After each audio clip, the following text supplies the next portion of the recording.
এ হাসিনা এখন ভারত কষ্টে বাঁচে না, জোরে কোন ঠিক কি না? ভারত এর আগেও কিন্তু বাংলাদেশে আওয়ামী লীগের সময় হিন্দুদেরকে বহু কষ্ট দেওয়া হয়েছে, আওয়ামী লীগেরাই দিছে। মন্দিরের মধ্যে কোরআন শরীফ পাওয়া গেছে, জোরে কোন ঠিক কি না? কাম কে করছে? ছাত্রলীগ। নাসিবনগরে অনেক হিন্দুদের বাড়ি পুড়ে দেওয়া হয়েছে, কে করছে? ছাত্রলীগ, যুবলীগ। ওই সময় ভারত কিন্তু বাংলাদেশের বিরুদ্ধে লাগেনি, জোরে কোন কথা ঠিক না? কারণ তখন ভারতের সেবা দাসী হাসিনা ক্ষমতায় ছিল। কিন্তু লা ইলাহা ইল্লা আনতা সুবহানাকা ইন্নী কুনতু মিনাজ জালিমিন, বিপদে পড়লে মানুষ কোন দোয়া পড়ে?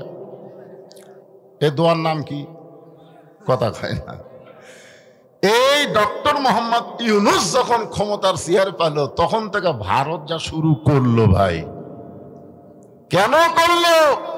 এই করার পিছনে আল্লাহর কোরআনে কি কোনো কথা নাই? অবশ্যই আছে। আমি সেই কথাগুলো আপনাদের সামনে উপস্থাপন করব ইনশাআল্লাহ। তাহলে কি বলতেছিলাম, যে আমরা যে কোরআন থেকে তাফসির শুনবো, এ কোরআনে কি নাই? ধোঁকা নাই, ভুল নেই, গোঁজামিল নেই। এখন যদি আপনাদেরকে আমি বলি সব দেখা শেষ, আগামীতে আমরা দেখব আল্লাহর কোরআনের বাংলাদেশ। না, সবাই রাজি নেই। সবাই রাজি থাকলে এইরকম সাউন্ড। অনেকে ধারণা করেন মোল্লার দৌড় মসজিদ পর্যন্ত। একটা মোল্লা খুব যদি যায় মসজিদে যাবে, এই মোল্লা আবার সংসদে যাওয়ার স্বপ্নে দেখে কেন? মানে আমাদের মতন টুপিওয়ালাকে মসজিদের মধ্যে ঢুকে দেবে। হুজুর মসজিদে থাকেন, ভালো জায়গা থাকেন, হুজুর খারাপ জায়গা চান না। আপনারা বলেন তো সংসদ কি খারাপ? কিন্তু মমতাজের মতন গায়িকা যদি পাঠান, ফেরদাউসের মতন নায়ককে যদি পাঠান, লুটেরা খুনি ফ্যাসিস্টকে যদি সংসদে পাঠান, তাহলে তো ভালো জায়গায় খারাপ হবে। জোরে কোন কথা ঠিক কি না? আমাদের বগুড়াতে এক সময় 5টা সিনেমা হল ছিল, 5টা। কয়টা? এখন একটাও নেই। আপনারা বলেন তো সিনেমা হলগুলো কি হল হিসাবে পড়ে আছে? সব ভাঙ্গে এখন মার্কেট বানাচ্ছে, হোটেল বানাচ্ছে, কে কি বানাচ্ছে তার ঠিক নাই। তার মানে বোঝা গেল সিনেমা হল ভাঙ্গে যদি মার্কেট করা যায়, তাহলে খারাপ সংসদকেও ভালো করার উপায় আছে। যেরকম ঠিক কিনা? কেমনে?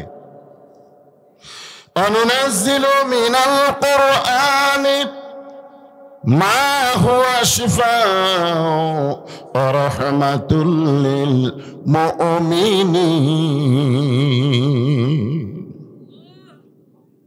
আল্লাহু আকবার। সবাই কভার শরীফ পারবে তাই? কারণ যার ভিতরে শয়তান থাকে সে আল্লাহ আকবার বলবার চালেও পারবে না। কারণ শয়তান এই টুটির মধ্যে চিপি মারবে, এই আমি তোর ভিতরে আছি রে, তুই আল্লাহ আকবার করলি আমার দৌড় মারা লাগবে। কি মনে করতেছেন আল্লাহ আকবারে আল্লাহ খুশি, শয়তান বেজার? আর শয়তানের দল যারা করে এরা ভুলেও আল্লাহ আকবার কয় না। আপনার কোন তো আওয়ামী লীগ কোন দিন আল্লাহ আকবার কষা? কারণ পুরো শয়তানের দল। এরকে মিটিং মিছিলে কোনোদিন আমরা আল্লাহ আকবার শুনিনি। শুনছেন আপনারা? কথা শুনছেন? যদি কোন আওয়ামী লীগ বলে না তাকবীর, ঘাট ধরে বের করে দিবি, তুই কে আমাকে রে মধ্যে এই স্লোগান দিবি? তা আপনারা কি সেই দলের মানুষ নাকি রে বা? তাহলে কোরআনের তেলাওয়াত হলে কি বাড়ে? না, কোরআনের তেলাওয়াত হলে কি বাড়ে? এই কোরআন শরীফের মধ্যে আছে, ওয়াইযা তুলিয়াত আলাইহিম আয়াতুহু জাদাতুহুম ঈমানাও ওয়া আলা রাব্বিহিম ইয়াতাওয়াক্কালুন। আচ্ছা, মাইকের সাউন্ড এত জোরে হয় কেন? মাইকাল কোথায়?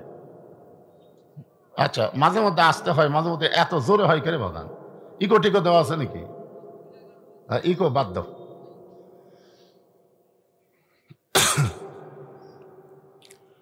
আল্লাহর কোরআনে আল্লাহ বলতেছেন সব সমস্যার সমাধান দিতে পারে আল কোরআন। এটা কি আমার কথা না আল্লাহর কথা? তাহলে দুই একজন বলবেন না সবাই বলবেন? সব সমস্যার সমাধান দিতে পারে আল কোরআন। হলো না? এরকম ফ্যাস্টা স্লোগান দিয়ে মালওয়ানের জাতকে পরাজিত করা যাবে না ভাই রে। ভারত এমন হুমকি মারছে, আজকে আবার বলতেছে যে বাংলাদেশের কিছু অংশ নাকি ভারতের, এইগুলা এই সুযোগে ওরা দখল করবার চায়।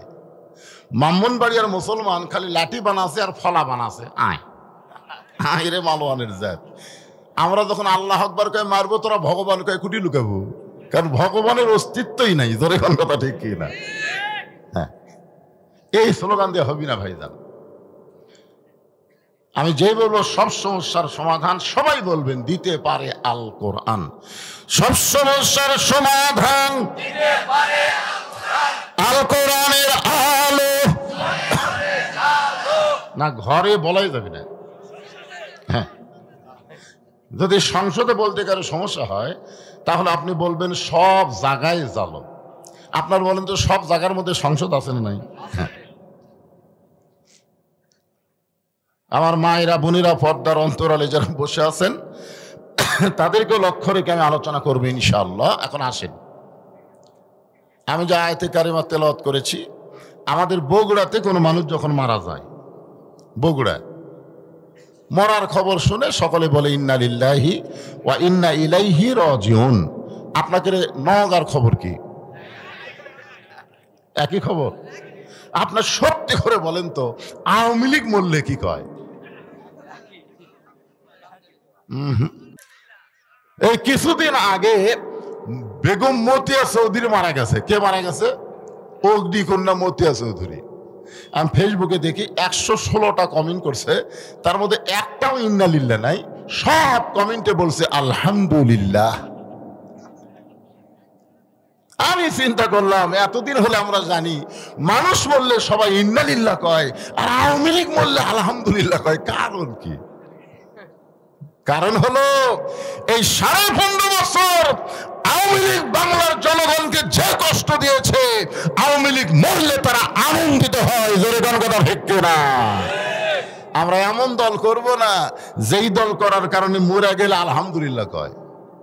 করবেন? মরেন, আগে মরেন, তারপরে বুঝবেন ঠেলা কাক কয়। কিসের সাউন্ড হয়নি? আচ্ছা, এরা হয়তো ক্যাপাসিটি করে আমার কানের দিকে হরণ দিয়েছে মনে হচ্ছে। কথা কলি হর কানত বাড়ি খায়, তার মানে শ্রোতাদের দিকে হরণ দাও, শ্রোতাদের দিকে দাও, ওরা শুনুক।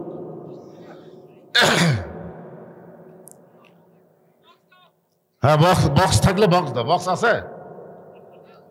এখন আসেন, রাত অনেক হয়ে গেছে, একটু মনোযোগ দিয়ে শোনেন। আমাদের বাংলাদেশে যখন আল্লাহর কোরআন দিয়ে চলবে, তখন আমাদের দেশটা কেমন হবে? এ ভাই, এ মাইকালা ভাই, এ আগে জিঙ্কা ছিল সিঙ্কাই দে রে, আর ডিস্টার্ব করিস না, কারণ 11টা বাজে গেছে।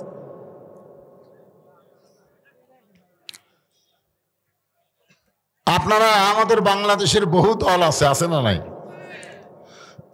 এমন কিছু দল বাংলাদেশে আছে যারা আগামীতে কোরআন দিয়ে বাংলাদেশ চালাবার চায়। এই তো ভয় খেলালো রে।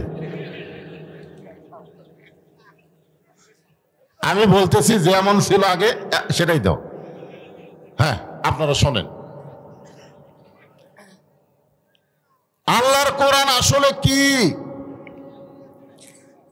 আগে জানতে হবে। কোরআনের প্রথমে আল্লাহ বললেন যালিকাল কিতাবু লা রাইবা ফিহি হুদাল লিল মুত্তাকিন।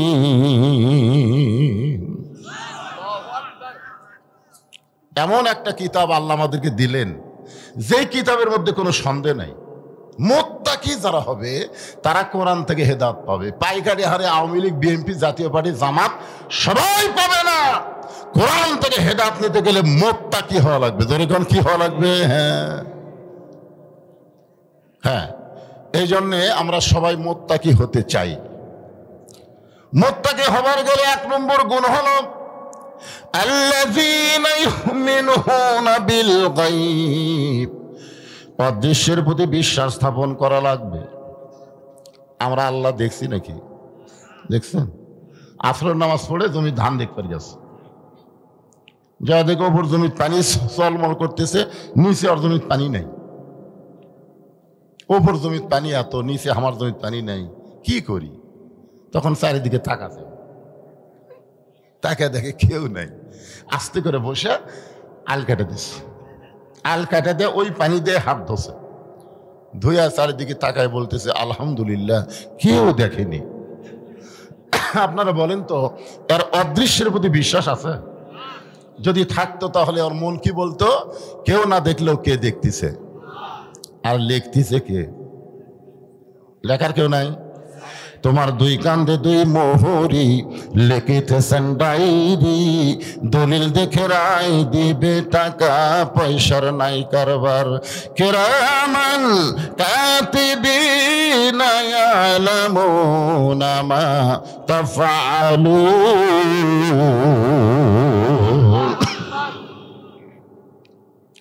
2 নম্বর হলো ওয়াকিমুস সালাত।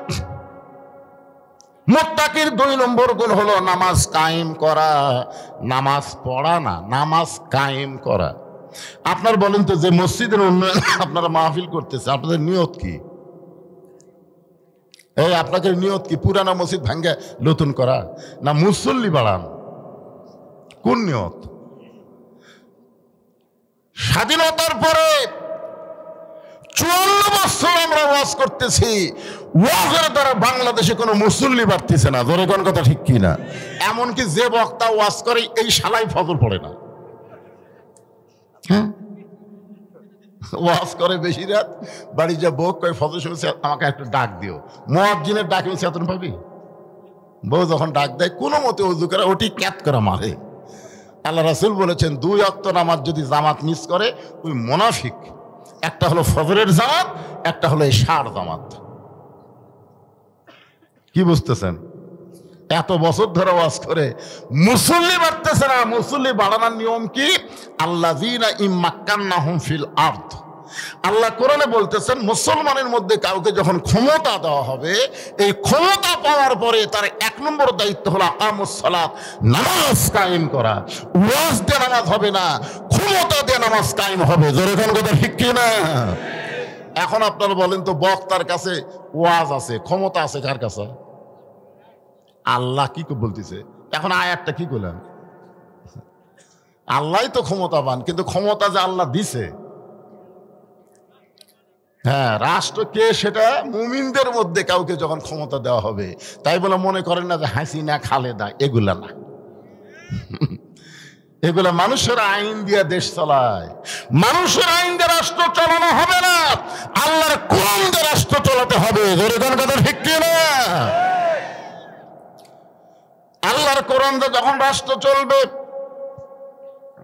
তখন নেতা কেমন হবে, কর্মী কেমন হবে? আমি একটা নেতার কথা বলি। নেতাটার নাম হলো হযরত ওমর। বাংলাদেশের মতন 96টা দেশের নেতা। বাংলাদেশের মতন কয়টা? 96। এটি ভারত কুলায়, আমেরিকা কুলাবে? এক কথায় তাকে বলা হয়েছে অর্ধ পৃথিবীর খলিফা। সেই হযরত ওমর জুমার দিনে মসজিদে খুতবা দিচ্ছেন। খুতবা দিচ্ছেন মানে ওয়াজ করতেছেন। এমন সময় এক সাহাবী দাঁড়িয়ে বলতেছেন, ইয়া আমিরুল মুমিনিন, আপনার খুতবা শুনবো না, আপনার ওয়াজ শুনবো না। ওমর ফারুক বললেন, আমার অপরাধ কি? বলে, আপনার অপরাধ হলো আমাদেরকে খাটো পাঞ্জাবি দিয়ে আপনি লম্বা জুব্বা পরে খুতবা দিচ্ছে। আপনার কোনো অপরাধ নাই, একটাই অপরাধ, আমাদেরকে আপনি খাটো দিলেন, আর আপনি লম্বা কোথায় পেলেন? আপনারা বলেন তো, এখন কোন এমপি যদি কেউ এরকম লোকমা দেয়, ওই বাড়ির যাবি না জেলত যাবি? আর এমপির চামচে আর পিটনে ওক হাসপাতাল যাওয়া লাগবে। জোরে খান কথা ঠিক কিনা? একটা এমপির মুখত কথা বললে তার যদি এই অবস্থা হয় যে আপনাকে হযরত শেখ হাসিনা যাই কছিল, এই শালা কালায়ের স্বপন। জোরে খান কথা ঠিক কিনা? ওই কিন্তু সংসদে প্রথম কইছে হযরত শেখ হাসিনা। খালি একটা বার যদি আমি দেখা পাই, আর চাপা আমি ভাঙবো, কারণ আমাকে কালায়ের মধ্যে ওয়াজ করবার দেয়নি। 300 এমপির এক শয়তানও বাংলাদেশে নাই। জোরে কোন কথা ঠিক না? আর গুজব লীগের কতগুলো ফিডার খাওয়া চামচে এক ফিডার খায়, এই শালা চামচারা কয় নেত্রী আবার ফিরে আসিবে, নেত্রী ফিরে আসবি। বাংলার জনগণ খালি আয়না ঘরের দরজা খুলে থসে, ধরে কোন কথা ঠিক কিনা? চট করে আসবে, চট করে ঢুকবে, কোনো চান্স দেওয়া হবে না। চান্স দিলেই জনগণ পিটাই মারবি, ধরে কোন কথা ঠিক কথা বলে। আমাদেরকে আপনারা যখন ধরে নিয়ে গেছেন কোর্ট কাছারিতে, আমরাও গেছি, আমার হাতে হ্যান্ডকাপ লাগাইছে। অনেক লোক আমার সঙ্গে মুসাফা করার জন্য ব্যস্ত হয়েছে, হুজুর একটু যদি মুসাফা করতে পারতাম। আমরা তখন বলতাম হাতত বেড়ি বাঁধান, মুসাফা কিভাবে করবি? আর এই শালা নেতা করে ধরে যখন লিয়া যায়, সমানে জুতে মারে, ডিম মারে, জোরে কোন কথা ঠিক কিনা? আর মানকার বিসি বার করে দিয়েছে। মানকে বোঝেন? বিচারপতি মালিক আফসোস করে বলতেছে আমি সাইদিকে ফাঁসির রায় দিলাম, অথচ ফাঁসির কার্যকর হলো না। শালা মানকে কত বড় শয়তান, আর বিসি একটা নাই। কি বুঝতেছে? যেভাবে পুলিশ লিয়া যায়, তারপরও হাসান হক ইনুকে মার দেখছেন? হাসান ইনুক মার দেখছেন? যখন লিয়ে যাচ্ছে এক লোক কোত্থেকে দৌড়ে আসে মারলো ঘুষি। ওরে শালা রে, সারা জীবন তুই আলেমদের বিরুদ্ধে কইছিস, এখন তোর চাপার অবস্থা কি? একটু মনোযোগ দিয়ে শুনবেন। ওমর ফারুকের চোখে দর দর করে পানি পড়তেছে। কোন সাহাবী ওমর ফারুকের পক্ষে কোনো কথা বলতেছে না, কারণ সবাই মাথা নিচু করে বসে আছে। ওমর ফারুকের চোখে পানি পড়তেছে, আর মনটা খালি মুচকি মুচকি হাসতেছে। মনটা হাসার কারণ হলো আল্লাহর কোরআনকে যতদিন পৃথিবী চলবে, ততদিন নেতা যদি ভুল করে, সাধারণ মানুষ পর্যন্ত তার লোকমা দিবার পারবে। সুবহানাল্লাহ না কেন? আল্লাহর কোরআনকে যখন বাংলাদেশ চলবে, যদি নেতারা ভুল করে, সাধারণ মানুষ তার লোকমা দিবে। মসজিদ আল্লাহর ঘর, এর মধ্যে ইমাম মানে নেতা যদি 4 রাকাত আসরের 3 রাকাতে বসে, 2 রাকাতে বসা লাগবে, 4 রাকাতে বসা লাগবে। কিন্তু হুজুর টাইটেল পাস দাওরা পাস একদিন 3 রাকাত বসিছে। এমন সময় ভ্যানালা ওই আবার রাকাত বোঝে, কখন বসা লাগে এরা বোঝে। ওই কে রে 2 রাকাতে বসে, 4 রাকাতে বসে, 3 রাকাতে হুজুর বসলো, এই মনে করে আল্লাহু আকবার। ইমাম বলতেছে 41 সালের আগে উঠবো না, তুই যতই লোকমা দে আমি উঠবো না। এই মনে করে ইমাম যদি বসাই থাকে, আপনারা বলেন তো মুসল্লিরা কার পক্ষে হবে? নেতার পক্ষে হবে না ভ্যানালার পক্ষে হবে? কেন হবে? কারণ মসজিদে কারো বাপের আইন চলে না, মসজিদ আল্লাহর আইন চলে। আল্লাহর হুকুম, নবীর তরিকা মোতাবেক যদি ইমাম নামাজ পড়ায়, আমরা তোমাকে নেতা মানবো। তুমি ইচ্ছা মতো তরিকা তৈরি করলে তোমাকে লোকমা দিব, লোকমা গ্রহণ না করলে তোমাকে বাদ দিয়ে নতুন একটা নেতা নিয়োগ দিব। ধরে কোন কথা ঠিক কি না? মসজিদে আইন চলে কার? ওই আইনটাই বাংলাদেশে চলবে যখন আল্লাহর কোরআন দিয়ে আমরা চলবো। তখন আমরা বিশ্বাস করব মসজিদ শুধু আল্লাহর না, গোটা বাংলাদেশও আল্লাহর। তাবারাকাল্লাযী বিয়াদিহিল মুলকু ওয়া হুয়া আলা কুল্লি শাইইন কাদির। এমন সময় আব্দুল্লাহ ইবনে ওমর 6 লক্ষ হাদিসের হাফেজ, সুবহানাল্লাহ কেন? নেতা যেরকম বেটা কি পাটা, এখনকার অধিকাংশ নেতার বেটা হলো পাটা। এখন কি একেবারে কথা কর না কেন? এত টাকা নেতা মারিছে ভাই, ওর বেটার বেটা থাকবি ওই পাটা হয়ে যাবে। সবচাইতে বড় পাটা হলো হাসিনার পাটা। ধরে কোন কার পাটা? কার পাটা? শালা মুসলমান তো বিয়ে করার পারেনি, একটা খ্রিস্টান বিয়ে করছে, পাটা।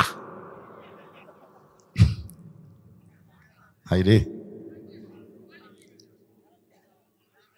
একটু মনোযোগ দিয়ে শুনবেন। 30 পারা কোরআনের হাফেজ, 6 লক্ষ হাদিসের হাফেজ। আব্দুল্লাহ ইবনে ওমর ফারুকের সন্তান হলো 30 পারা কোরআনের হাফেজ, 6 লক্ষ হাদিসের হাফেজ। বাপের সামনে গিয়া কানতেছে, রে নবীর সাহাবীরা শোনো, আমার বাবার খুতবা বন্ধ করে দিলে, বাবার জুব্বা লম্বা হওয়ার কারণে তোমাদের পাঞ্জাবি খাটো। তোমরা তাকায় দেখো তো, আমার পরনে নতুন কোনো কাপড় নাই। তোমরা খাটো হলেও তো নতুন কাপড় দিছে, কিন্তু আমি আব্দুল্লাহর গায়ে নতুন কোনো কাপড় নাই। ওসমান গনি বলে, আব্দুল্লাহ আজকে জুমার দিনে সবাই নতুন কাপড় পরেছে, তুমি পুরাতন কাপড় পরলে কেন? আব্দুল্লাহ বলতেছে, আমি পুরাতন কাপড় যদি না পরতাম আমার বাবার জুব্বা লম্বা হতো না। আমি যদি আজকে পুরাতন কাপড় না পরতাম তাহলে আমার বাবার জুব্বা লম্বা হতো না।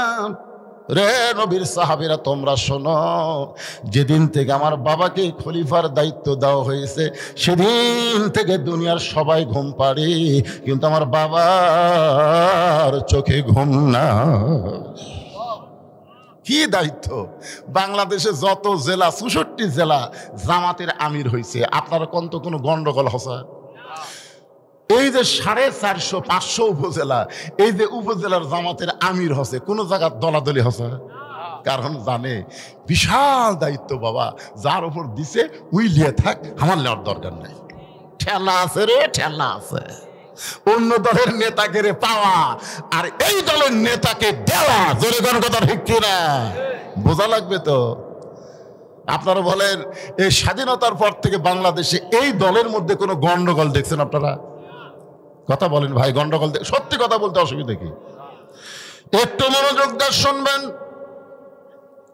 ওমর ফারুকের ছেলে আব্দুল্লাহ বলতেছে, দুনিয়ার সবাই যখন ঘুমায় গেছে এমন সময় আমার বাবা চুপি চুপি আমার ঘরের দরজায়, আব্দুল্লাহ আব্দুল্লাহ, আমি দরজা খুলে দেখলাম বাবার হাতে নতুন একটা পাঞ্জাবি। আমি খুশি হয়ে বললাম, বাবা বাইতুল মাল থেকে আমার একটা পাঞ্জাবি দিচ্ছে, আপনি আর একটা দিবে রাখছেন। আসলে নেতার বেটা হওয়ার মধ্যে লাভ আছে। সঙ্গে সঙ্গে ওমর ফারুক কোরআন থেকে তেলাওয়াত করলেন, ইন্নাল্লাহা ইয়ামুরুকুম আন তুআদ্দুল আমানাতি ইলা আহলিহা ওয়া ইযা হাকামতুম বাইনান নাস আন তাহকুমু বিল আদল। আল্লাহু আকবার। ওমর ফারুক যে কোরআন থেকে তেলাওয়াত করলেন, আপনার বুঝতে পারছেন? বুঝেন না? আব্দুল্লাহ রে,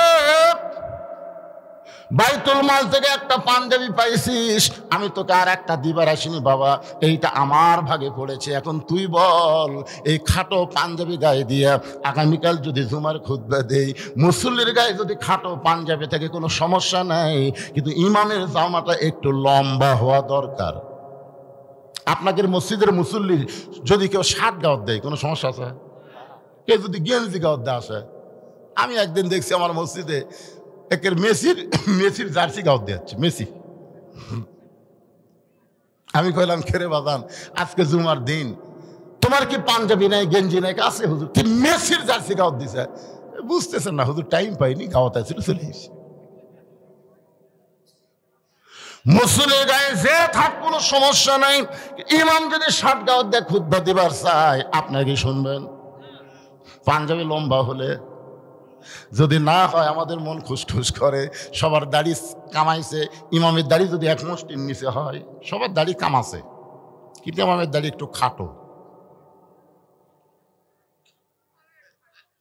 মাপতেছে মুখ দিয়ে।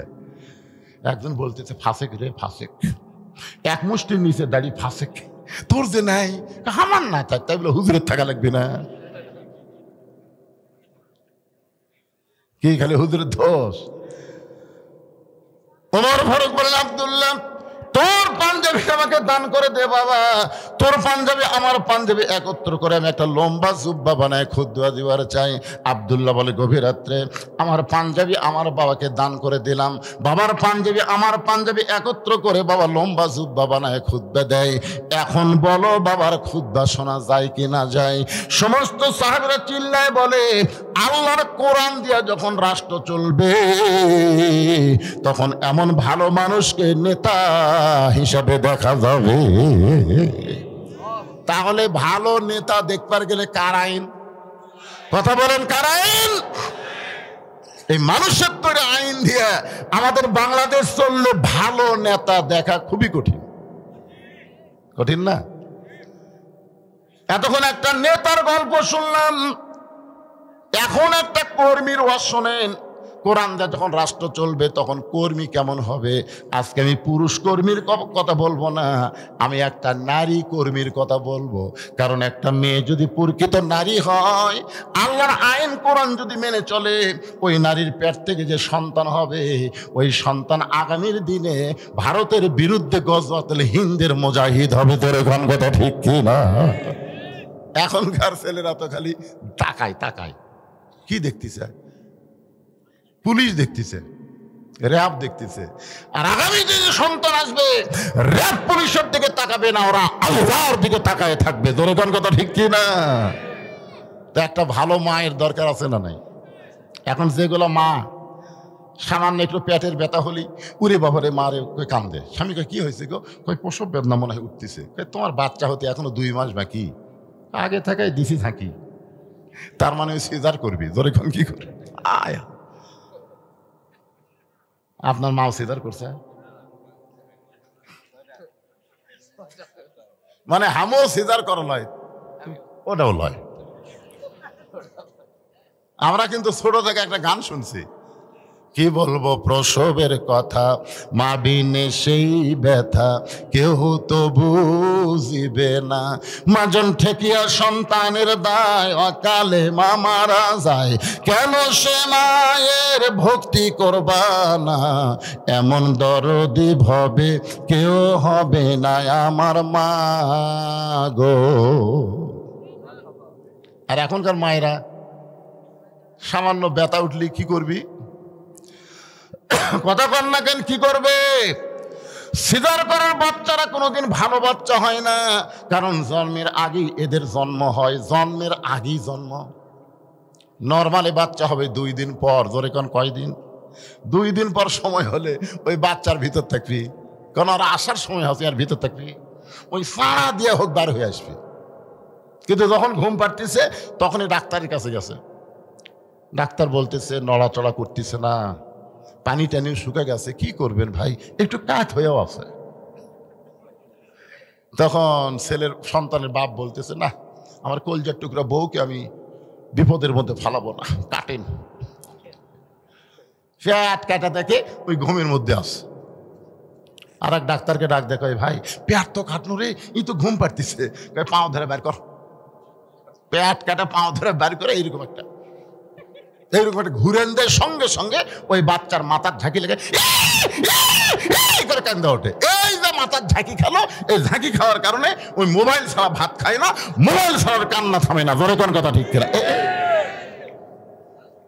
আপনারা কি মনে করতেছেন যে বাচ্চা মোবাইল ছাড়া কান্না থামে না, মোবাইল ছাড়া ভাত খায় না, এই বাচ্চা কোনোদিন ইসলামী আন্দোলনের কর্মী হতে পারে না? জোরে কোন কথা ঠিক কিনা? এই যে কি মালি হবি ভবিষ্যতে ভাই। ভারত বাংলাদেশ যখন যুদ্ধ লাগবে, আমাদের বাংলাদেশের শতকরা 100 জন আওয়ামী লীগ, যুবলীগ, ছাত্রলীগ ওরা ভারতের পক্ষে যাবে। জোরে কথা কন না কেন? কারণ আল্লামা সাইদি হুজুর কি বলেছে, এমন একটা দিন আসবে গাছের গোড়া নাড়া দিবে আর দিল্লির মামু বাড়ি গিয়ে পড়বে। কথা ঠিক কিনা? কারণ এই দলের মামু বাড়ি হলো দিল্লি। বুঝতে পারতেছেন না? হ্যাঁ, আল্লাহ রাসূল বলেছেন গজওয়াতুল হিন্দ, এমন একটা মুসলমানের যুদ্ধ হবে, সেই যুদ্ধে হিন্দু আর মুসলমানের যুদ্ধ চলবে, ওই যুদ্ধে মুসলমানের জীবন যাবে কিন্তু মুসলমান পরাজিত হবে না। ধরে কান সুবহানাল্লাহ। আমাদের সামনে সেই দিন আসতেছে ভাইজান। আমি পরশুদিন বলেছি, ওয়াজটা আমার ফেসবুকেও গেছে, ইউটিউবে গেছে। আমি ডক্টর ইউনুসকে বলেছি যে যাদের বয়স 20 থেকে 30 তাদেরকে 3 মাসের ট্রেনিং দেন, আর্মির ট্রেনিং দেন। সেই সমস্ত যুবকদেরকে নিয়ে এসে 3 মাস আর্মির ট্রেনিং দিয়ে ছেড়ে দেন। আমাদের হাতে ট্রেনিং থাকলে লাঠি দিয়া ঝাঁটা দিয়ে ওই শালা মারওয়ানের বাচ্চাদের আমরা সাইজ করবো। জোরে কথা বলেন। আমার এই ওয়াজ শোনার পরে অনেক ভারতের লোকরা চিন্তা করতেছে, না রে কি মনে করতেছে? আল্লাহর বান্দার একটু মনোযোগ দিয়ে শুনবেন। কোরআন যে রাষ্ট্র চললে নেতা কেমন হবে আপনারা বুঝতে পারলেন, এখন কর্মী কেমন হবে। আমি একটা নারী কর্মীর বলার পিছনে কারণ হলো আমার অনেকগুলো মা বোনেরা পর্দার মধ্যে বসে আছে। জোরে কোন ঠিক কিনা? একটু মনোযোগ দিয়ে শুনবেন। আব্দুল কাদের জিলানী রহমতুল্লাহ আলাইহি জান্নাতুল বাকি জিয়ারত করতেছেন। মদিনার সবচাইতে বড় গোরস্থানকে বলা হয় জান্নাতুল বাকি। হজ করছেন কোন সালে বলা? 17 সালে আমার বাপ জানো হজ করছে, আমি গেছিলাম 11 সালে। রাসূলুল্লাহ রওজার পাশে সবচাইতে বড় গোরস্থান, তার নাম হলো জান্নাতুল বাকি। যে জান্নাতুল বাকির মধ্যে কম পক্ষে 10,000 সাহাবী ঘুম পাড়তেছে। সুবহানাল্লাহ, জোরে কর না কেন? 10,000 সাহাবী। আমাদের বাংলাদেশে ঘোড়া সার মাজার, লেদা সার মাজার। তা আমি চিন্তা করলাম যে এই লেদা শাকে, তো বলছে যে হুজুর আল্লাহর ওলি যে ঘোড়া চলে যাচ্ছিল ওই ঘোড়া এটি লাগিয়েছে, এই লাতকে সুন্দর করে ঢাকা দিছে, অলির ঘোড়ার লাত, এর নাম হচ্ছে লেদা শাক। আর 1-2 কিলো গেলে দেখবেন ঘোড়া শাক, মানে ওই ঘোড়া যেটি মরিছে পুঁতা থসে ওটা হচ্ছে ঘোড়া শাক। হাইরে বাংলাদেশ, যে দেশে সাহাবীদের কোনো কবর নাই, ভণ্ডদের কবরকে আল্লাহর ওলি বানাইছে। জোরে কোন কথা ঠিক কি না ভাইজান? 10,000 সাহাবী ঘুম পাড়তেছে, ওই জান্নাতুল বাকি জিয়ারত করতেছেন আব্দুল কাদের জিলানী রহমতুল্লাহ আলাইহি। পিছন দিক থেকে মুরিদ বলতেছে হুজুর আপনি চোখ বন্ধ করলে গোটা পৃথিবীর খবর বলতে পারেন, একটু চোখ বন্ধ করে দেখেন তো এই জান্নাতুল বাকির কোন জায়গায় মা ফাতেমার কবর। হুজুর আপনি একটু দেখেন কোন জায়গায় মা ফাতেমার কবর, আপনি খালি বলে দিবেন আমরা মা ফাতেমার কবর জিয়ারত করব। আব্দুল কাদের জিলানী ছোট বাচ্চার মতন কান্না শুরু করে দিলেন। মুরিদরা বলে হুজুর কান্দেন কেন? বলে কান্দার কারণ হলো চোখ বন্ধ করলে খালি দুনিয়ার খবর আমি জানি না, আল্লাহ পাক আমাকে এমন যোগ্যতা দান করেছে, জালিকা ফাদলুল্লাহি ইউতিহি মান ইয়াশা। আল্লাহ তাআলা এমন একটা যোগ্যতা আমাকে দান করেছে, আমি চোখ বন্ধ করলে আল্লাহর আরশ পর্যন্ত দেখতে পাই। চোখ বন্ধ করলে আল্লাহর আরশ দেখি, কিন্তু জান্নাতুল বাকির কোন জায়গায় ফাতেমার কবর আমি আব্দুল কাদের জিলানী কোনোদিন বলতে পারবো না। শুধু আমি না, কিয়ামত পর্যন্ত পৃথিবীর এমন কোন মহিষী নারীর ফাতেমার খবর কেউ বলতে পারবে না। সমস্ত মুরিদ বলে হুজুর মা ফাতেমা জান্নাতুল বাকির মধ্যে আছে, কিন্তু কোন জায়গায় তার কবর এইটা কেন বলতে পারবে না। আব্দুল কাদের জিলানী বললেন ফাতেমা হইল জহুরা। ফাতেমা কি? জোরে কম। একজন নারী কর্মীর ওয়াজ আপনাদের শোনাইতেছি, যেই মেয়েকে বলেছেন আল্লাহর নবী মা ফাতেমা তুমি কখনো মনে করবে না তোমার বাবা বিশ্ব নবী বলে আল্লাহ তোমাকে জান্নাত দিবে। ও ফাতেমা তুমি নবীর মেয়ে হইছো বলে আল্লাহ তোমাকে জান্নাত দিবে। ফাতেমা বলতেছে বাবা এতদিন তো আশাই করেছিলাম আমার বাবা হলো বিশ্ব নবী, বিশ্ব নবীর মেয়ে হওয়ার কারণে আল্লাহ আমাকে খাতির করে জান্নাত দিবে। রাসূল বলে ফাতেমা জান্নাতে যদি যাবার চাও কোরআনের কর্মী হয়ে জান্নাতে যাওয়া লাগবে। জোরে কর না সুবহানাল্লাহ। নবীর মেয়ে হিসাবে আল্লাহ তোমাকে জান্নাত দিবে না। ফাতেমা বললেন বাবা তাহলে কি আমল করা লাগবে? আল্লাহ নবী বললেন ফাতেমা মাত্র 4টা আমল করলে আল্লাহ তোমাকে 8টা জান্নাত দান করে দিবে। আমার মায়েরা যারা পর্দার অন্তরালে একটু মনোযোগ দিয়ে শোনেন। সমস্ত মুরিদ বলতেছে পীর সাহেবকে আব্দুল কাদের জিলানীকে হুজুর এই জহুরা মানে কি? আপনি তো বললেন ফাতেমা তো জোহরা, এই ফাতেমা জোহরা মানে কি? আব্দুল কাদের জিলানী বললেন তাহলে শোনো, হযরত আলী এশার নামাজ পড়ার পরে বাড়িতে আইছে। কোন নামাজ? বাড়িতে আসার পরে দেখে ঘর সুন্দর করে সাজায় রাখছে, হাসান হোসেনকে সুন্দর করে সাজায় দিছে, এমনকি সাইদা গুইদা বসে আছে। হযরত আলী ঘরের মধ্যে ঢুকে আল্লাহর প্রশংসা শুরু করলেন। পুরুষ মানুষ বাহির থেকে যখন ঘরের মধ্যে আসবে, আসার পরে যদি ঘর সুন্দর দেখে আপনি বলেন তো পুরুষের মনে শান্তি বাড়ে না কমে? জোরে বলেন, বাড়ে না কমে? পুরুষ ঘরে থাকবে না, কিন্তু মাঝে মধ্যে ঘরে আসবে, আসার পরে দেখবে ঘরটা সুন্দর, বউটাও সুন্দরী, হাসান হোসেন সুন্দর। এইটা দেখার পরে হযরত আলী যখন আল্লাহর শুকরিয়া আদায় করে, এমন সময় ফাতেমা হাসান হোসেনকে কাছে ডাকতে বলে বাবু তোমরা 2 ভাই একটু অন্য ঘরে যাও, তোমার বাবার সঙ্গে আমার গোপন কিছু গল্প আছে। যেই ফাতেমা বলতেছে, বাবু তোমরা দুই ভাই একটু অন্য ঘরে যাও, তোমার বাবার সঙ্গে আমার গোপন কিছু গল্প আছে। হাসান মুস্কি মুস্কি হাসতেছে। হোসেন বলে, ভাইজান মা কি কইলো, আপনি কেন হাসতেছেন? তখন হাসানের বয়স হলো 5.5 বছর। জোরে কোন কয় বছর? 5.5 বছরের বাচ্চা বুঝবার পারছে মা সুন্দরী সাইজা গুইজা বসে আছে, আর বাবা যখন ঘরের মধ্যে ঢুকলো, আমাদেরকে তখন অন্য ঘরে পাঠাচ্ছে। তাহলে বুঝতে হবে এই মুহূর্তে বাপ আর মা প্রেম নিবেদন করবে। জোরে কোন কি করবে? আল্লাহ রাসূল বলেছেন, রে দুনিয়ার পুরুষরা শোনো, তোমাদের সন্তান যদি 3-4 বছর বয়সের হয়, ওই সন্তান ঘরের মধ্যে যদি চেতন থাকে, সন্তান চেতন থাকা অবস্থায় তোমার বউকে তুমি আদর করতে পারবা না। কারণ 2-3 বছরের সন্তান বুঝবার পারে দেখবার পারে। তুমি যদি সন্তানের সামনে বউকে আদর করো, সন্তান বাইরে গিয়ে বলতে পারে আমার বাবা মাকে চাইবা ধরছিল। এজন্য সন্তানের সামনে নিজের হালাল বউকেও আদর করার সুযোগ কখন থেকে? যখন সন্তানের বয়স 2 বছর পার হয়ে যাবে। কারণ 2 বছর বাচ্চার আগে সন্তানের মেমোরি থাকে না, ধারণ ক্ষমতা থাকে না।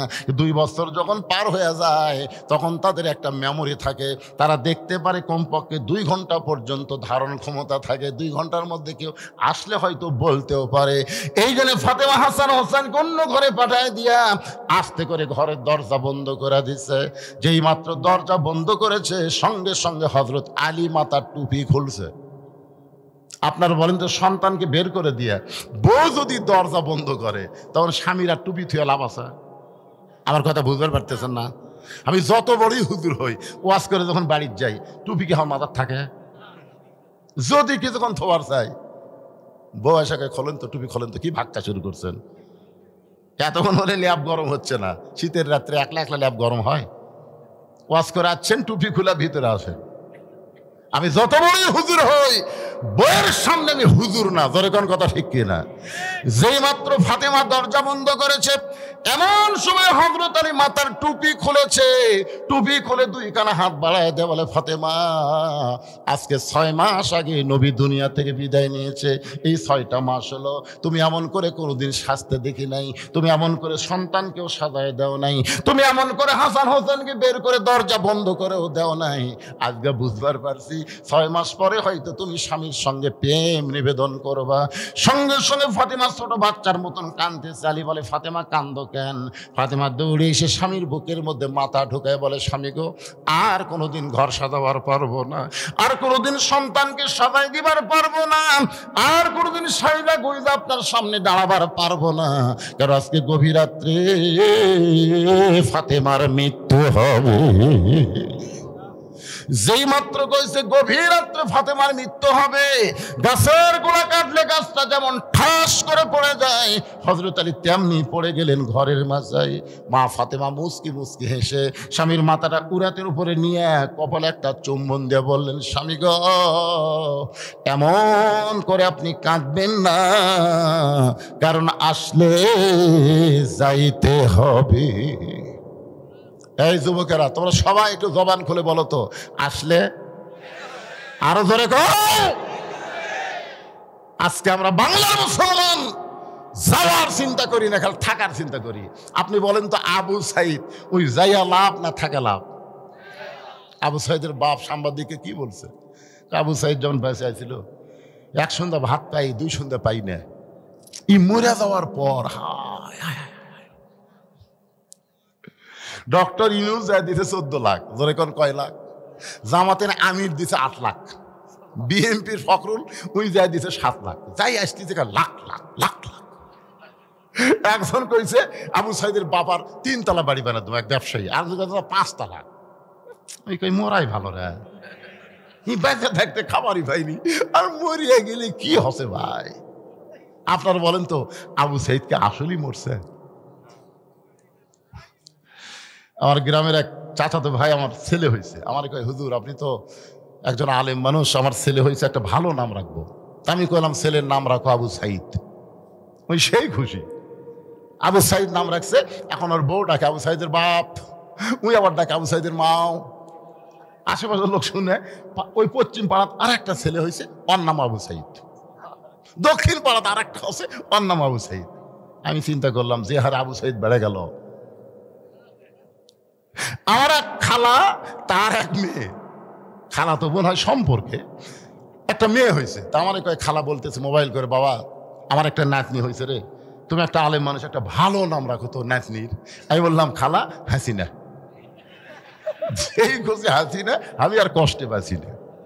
খালাকে এই তুই আলেম না জালেম রে। আমি বললাম খালা আপনি এত গরম হলে, এই তুই জানিস না হাসিনা একটা খুনি।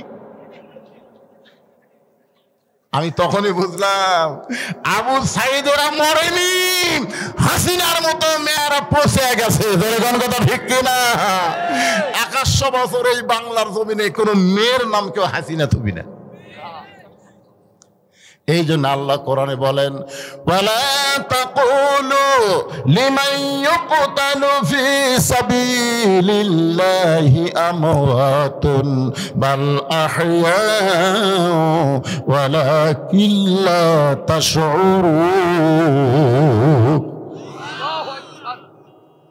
কি বুঝলেন আয়াতের বাংলা অর্থ কি? আল্লাহ রাস্তায় যাদেরকে হত্যা করা হবে, আপনারা আবু সাইদের ভিডিও দেখছেন কি গুলি করছে? আমি নিজে ভিডিও দেখতেছি, প্রথম গুলি লাগলো, ওই একটা মারে ও মারে ও বাবারে, না কোন কথা নাই, কে রে গুলি লাগলো, কোনো সাউন্ড নাই, আবার গুলি করছে, আবার খাড়া আছে।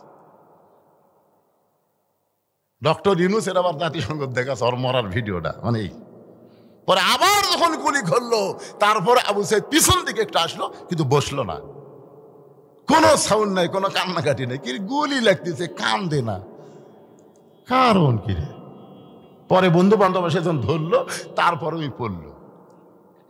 আমার মনে পড়লো মীর কাসেম আলীর কথা।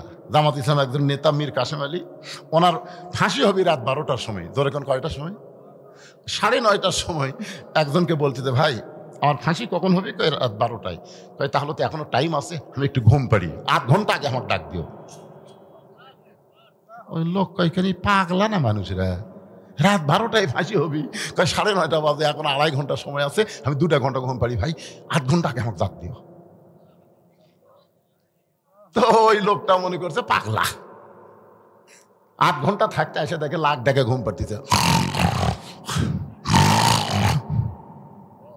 ডাক দিছে, ভাই 11:30 বাজে, ভাই 12টার সময় ফাঁসি হবি।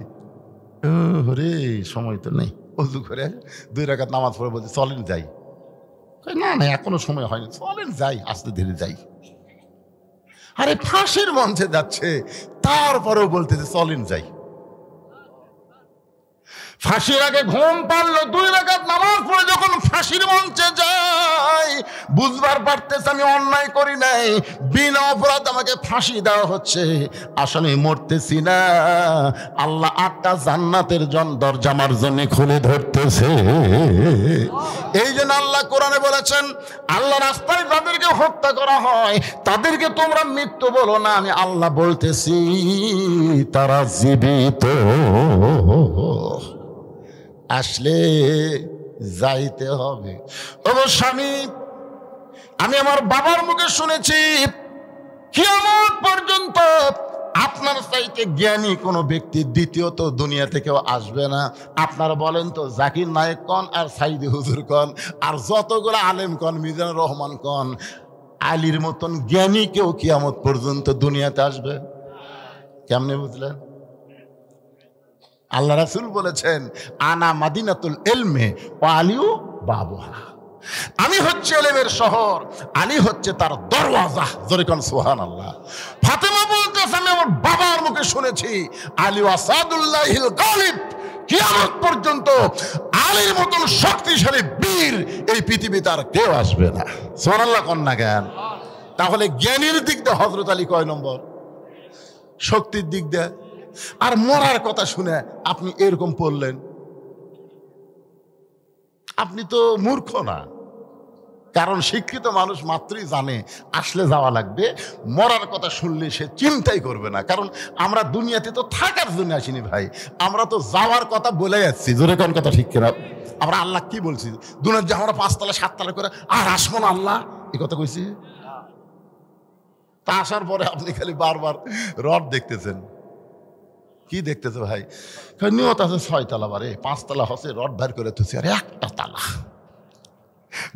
দুই ফেরেশতা কয় শয়তান যতই তুই 5 তলা দেখ তোর ঘর হলো নিচতলা, একতলা না নিচতলা। কি বুঝতেছেন? যাওয়ার কথা মনে আছে? ফাতেমা বলে স্বামী গো এমন করে আপনি কাঁদবেন না, কারণ দুনিয়া থাকার জায়গা না, আসলে যাইতে হবে। ওগো স্বামী আজকে গভীর রাত্রে যখন আমার মৃত্যু হবে, মরার পরে 3টা চাওয়া আপনার কাছে। কয়টা? আলী কান্দার বলে ফাতেমা দুনিয়াতে গরিব ছিলাম বলে তুমি কিছুই চাইলা না। আপনার বলেন তো হযরত আলী ধনী ছিল না গরিব ছিল? কেমন গরিব? একজন বলতেছে খুব গরিব। হযরত আলীর জীবনে পড়েন তিনি কেমন গরিব ছিল। আরে নবীর সামনে এসে দাঁড়িয়ে থাকতো, আল্লাহ রাসূল বলতেন আলী খিদে লাগছে, বলে যদি আপনি বোঝেন। রাসূল বলে খাওয়া নাই যেই রাসূল কইছে আলীর এক মুহূর্ত থাকেনি, না খায় ঘুম পাড়ছে। আল্লাহ নবী বলে খাওয়া আছে, আলী খায়, না থাকলে না খায়। যখন ফাতেমার বিয়ের বয়স হলো নবীর চোখের মধ্যে পানি। আল্লাহ বলে হাবিব কেন কাঁদতেছেন? বলে আমার খাদিজা বিবি যখন দুনিয়া থেকে বিদায় নেয় তখন ফাতেমার হাতে আমাকে ন্যস্ত করেছে। মা খাদিজা যখন চলে গেছে, যাওয়ার সময় ফাতেমাকে ডাক দিয়ে বলছে মা আমি তো চলে যাচ্ছি, আমি থাকা অবস্থা তোর বাবার দেখাশোনা করছি, কিন্তু আমি চলে গেলে কে দেখবে মা? ফাতেমা বলতেছে মা আপনি কি বলতে চান? খাদিজা বলে ফাতেমা তোমার বাবার দায়িত্ব আমি তোমার হাতে দিয়ে গেলাম। আল্লাহ বলে হাবিব আপনার যেই ফাতেমা আপনার দায়িত্ব নিয়েছে সেই ফাতেমাকে আপনি দূরে বিয়ে দিয়ে থাকতে পারবেন। নবী বলে আল্লাহ আমার কাছে তেমন কোনো যোগ্য পাত্র তো আমি দেখি না। আল্লাহ বলে চোখের সামনে ঘুর করে, চোখের সামনেই। নবী কয় কে রে? আমার চোখের সামনে কে ঘরে রে? দেখে মাথা তুলে দেখে আলী খাড়ায় আছে। রাসূল কয় আল্লাহ কাল গরিব কেউ নেই রে। আমি তো বাপ হয়ে ফাতেমা তেমন কিছুই খাওয়ার পারিনি, মনে করছিলাম ভালো জায়গা দিয়ে দেবো, স্বামীর বাড়িতে খাবি, কিন্তু এই মালটা তো আমার থেকে খায়, মানে নবীর কাছে চায় খায়। নবী ডাকতে বলে আল্লাহ মুখের সামনে যাকে দেখতে পাই এই গরিবের সঙ্গে বিয়ে দিতে আমি ফাতেমারে পারবো না। আল্লাহ বলে আপনি না পারলে কি হবে, আমার বান্দা সমূহের ভিতরে আলীকে আপনার মেয়ের জন্য পছন্দ হয়েছে। এখন বলেন আল্লাহ যদি পছন্দ করে নবী কি করবেন? নবী কি করবেন? মা ইয়ান্তিকু আনিল হাওয়া ইন হুয়া ইল্লা ওয়াহয়ুহা। ওই আলীর সঙ্গে যখন ফাতেমার বিয়ে দিবেন নবী একটু রাগ করে ডাকলেন আলী এই শোন তো শোন, কেন আমার মুখের সামনে সবসময় ঘুর করিস কেন? তা আলী বলতেছে হুজুর আপনি তো জানেন আপনার সব সময় কাছে থাকার লোক আমি, কারণ আমার বাবা আবু তালেব যখন দুনিয়া থেকে বিদায় নিয়েছে, আমার বাবা নবীর চাচার নাম কি? আবু তালেব। তখন আমার মাথা হাত দেয় বলছে আলী রে আলী আমি চলে যাচ্ছি বাবা, আমার এতিম ভাস্তার একটু দেখাশোনা করিস। আলী কিন্তু তখন খুবই ছোট, তারপরও বাবা আলীর হাতে নবীর দায়িত্ব দিয়ে গেছে। সুবহানাল্লাহ সুবহানাল্লাহ। ওগো আল্লাহর নবী আমি কি দূরে যাব? রাসূল বলতেছে দূরে না তো আরো নিকটে নিব। আলী বলতে তো হুজুর কেমনে? বলে আমার কলিজার টুকরা ফাতেমার সঙ্গী তোকে বিয়ে দিব। নবী তাকায় দেখে আলী মাটি, এই বুড়া লোক মাটির মধ্যে দিয়ে মানে খুশির চোটে, বুঝতে রাসূল কয় আলী কি খবর? আমার মনের মধ্যে একটা আশা ছিল। কে পাগলা তুই আমার চাচাতো ভাই, তোর মনের মধ্যে আশা কেমনে জাগলো? সুবহানাল্লাহ। আচ্ছা আশা জাগানোর মালিককে? আপনাকে মনে কি আশা জাগে যে আগামীতে কিছু একটা পরিবর্তন বাংলাদেশে হবে? আশা জাগে একটা পরিবর্তন। শোনেন আর কোন মেয়া মানুষের ক্ষমতা আমাকে বাংলাদেশে আমরা দেখবো না। কথা বল লাগে, কারণ মুজিবুর রহমান মরদ মানুষ, জিয়াউর রহমান মরদ মানুষ, এরশাদ চাচা মরদ মানুষ। জোরে কোন কথা ঠিক? এরপরে ভাই আমি যতবার হজ করবার গেছি শান্তি নাই। ওই দাম্মা মতো হজ করবার গেছি, রিয়াদে গেছি, আল কাসেমে গেছি, অনেক। আমি কি বারে মেয়া মানুষ, আপনাকে প্রধানমন্ত্রী, আপনার মরদ। তো সামনে নিয়ত করছি আর কোনো মেয়া মানুষ যেন না হয়, মরদ মানুষই যেন আমাদের দেশের প্রধান হয়। ধরে কোন কথা ঠিক কিনা? এ কথা আমার না আল্লাহর।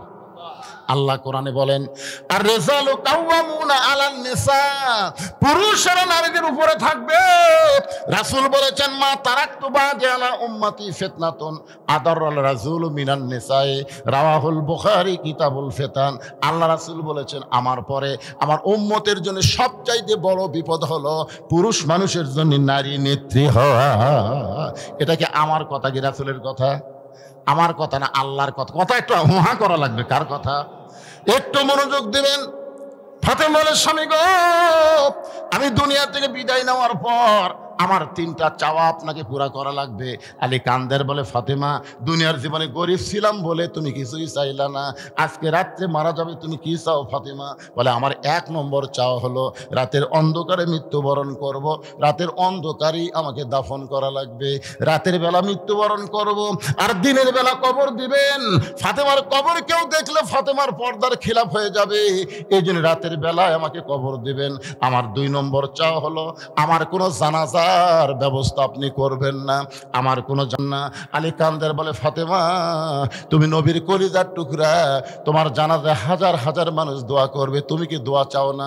ফাতেমা বলতে, স্বামী গো, হাজার হাজার মানুষ যদি বলে ফাতেমা ভালো, আর আপনি যদি বলেন ভালো না, ওই হাজার মানুষের দোয়া দেয়া ফাতেমার কোনো লাভ হবে না। আর দুনিয়ার তামাম মানুষ যদি বলে ফাতেমা খারাপ, আর আপনি যদি বলেন আমার বউ ফাতেমা ভালো, এক স্বামীর সার্টিফিকেটে ফাতেমার জন্য আল্লাহ 8টা জান্নাতের দরজা খুলে দিল। এখন আপনাদের কাছে আমার প্রশ্ন হলো, বউ ভালো হওয়া লাগবে কার কাছে? আমার কথা কি আপনারা শুনবার পাচ্ছেন? এলোমেলো ভাব কেন? এটা আবার কি দিলে রে বাবা?